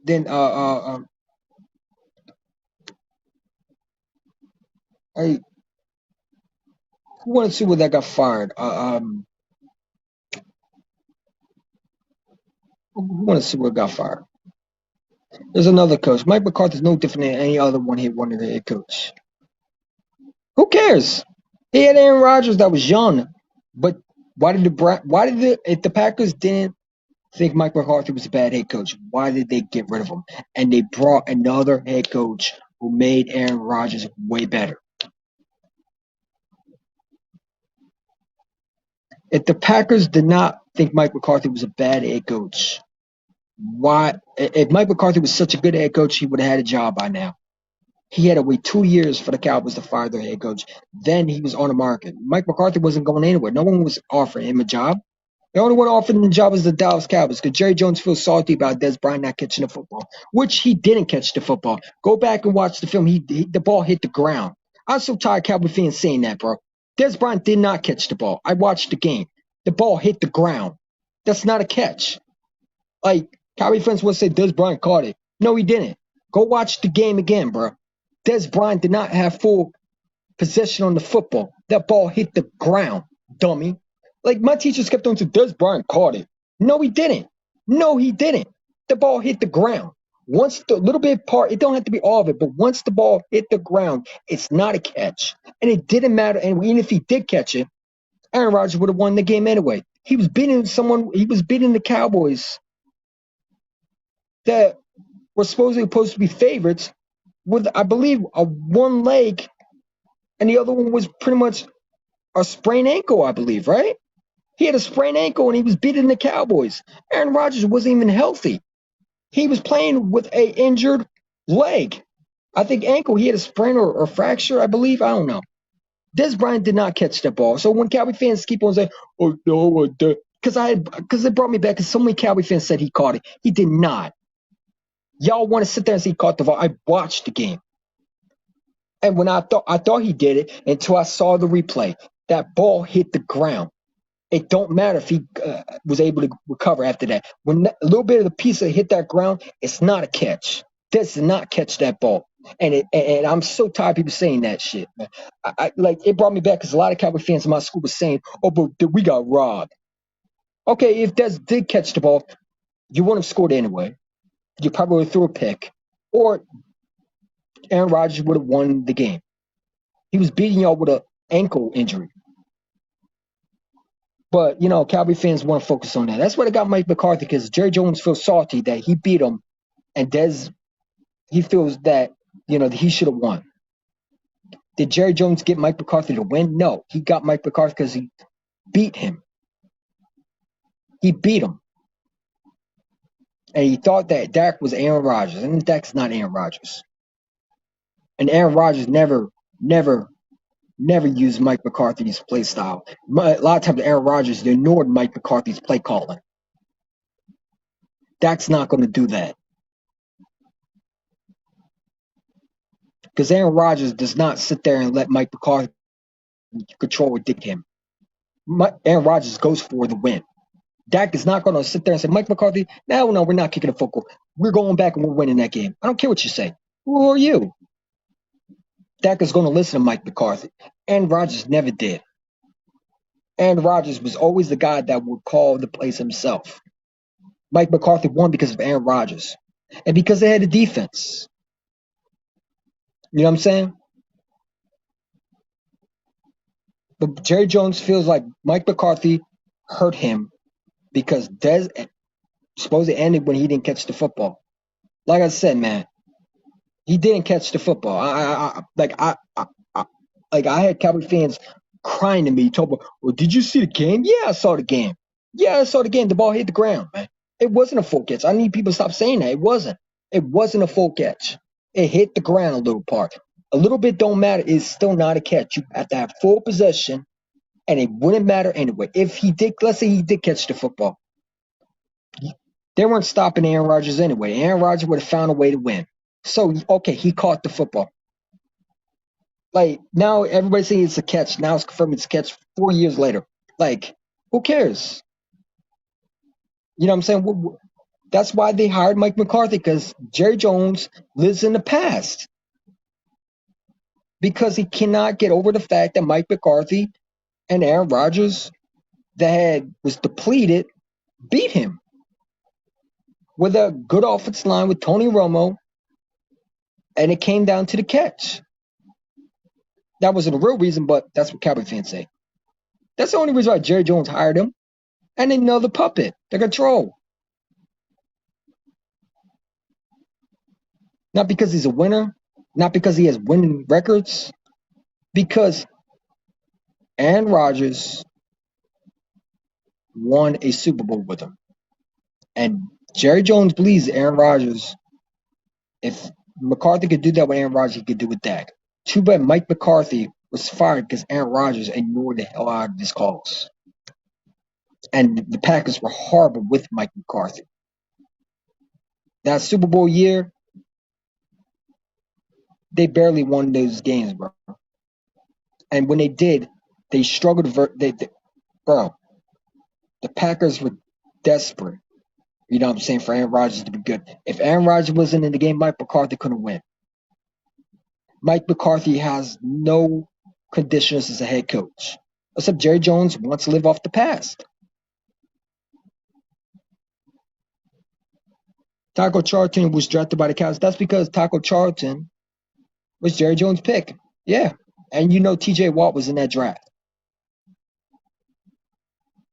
You know what I'm saying?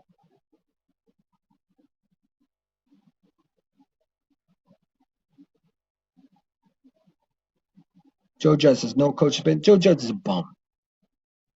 I was never a fan of Joe Judge, bro. Like I said, man, I don't know what people thought. When Joe Judge was hired, I'm like, who is he? If you've been around football, you should know who Nick Sirianni is. He's not unknown. Watch the Colts. He's been a familiar face. You know what I'm saying? But Eagle fans don't watch football. Some Eagle fans do, but they watch highlights. The same thing Nick Sirianni did is what's happened in Philly. And Frank Reich doesn't look the same because he has a struggling quarterback that he can't do anything about because Carson will then one out. And he needs a quarterback.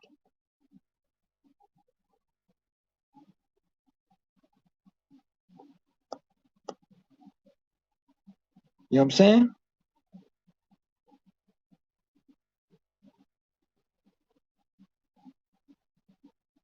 But I mean, that's what it is. I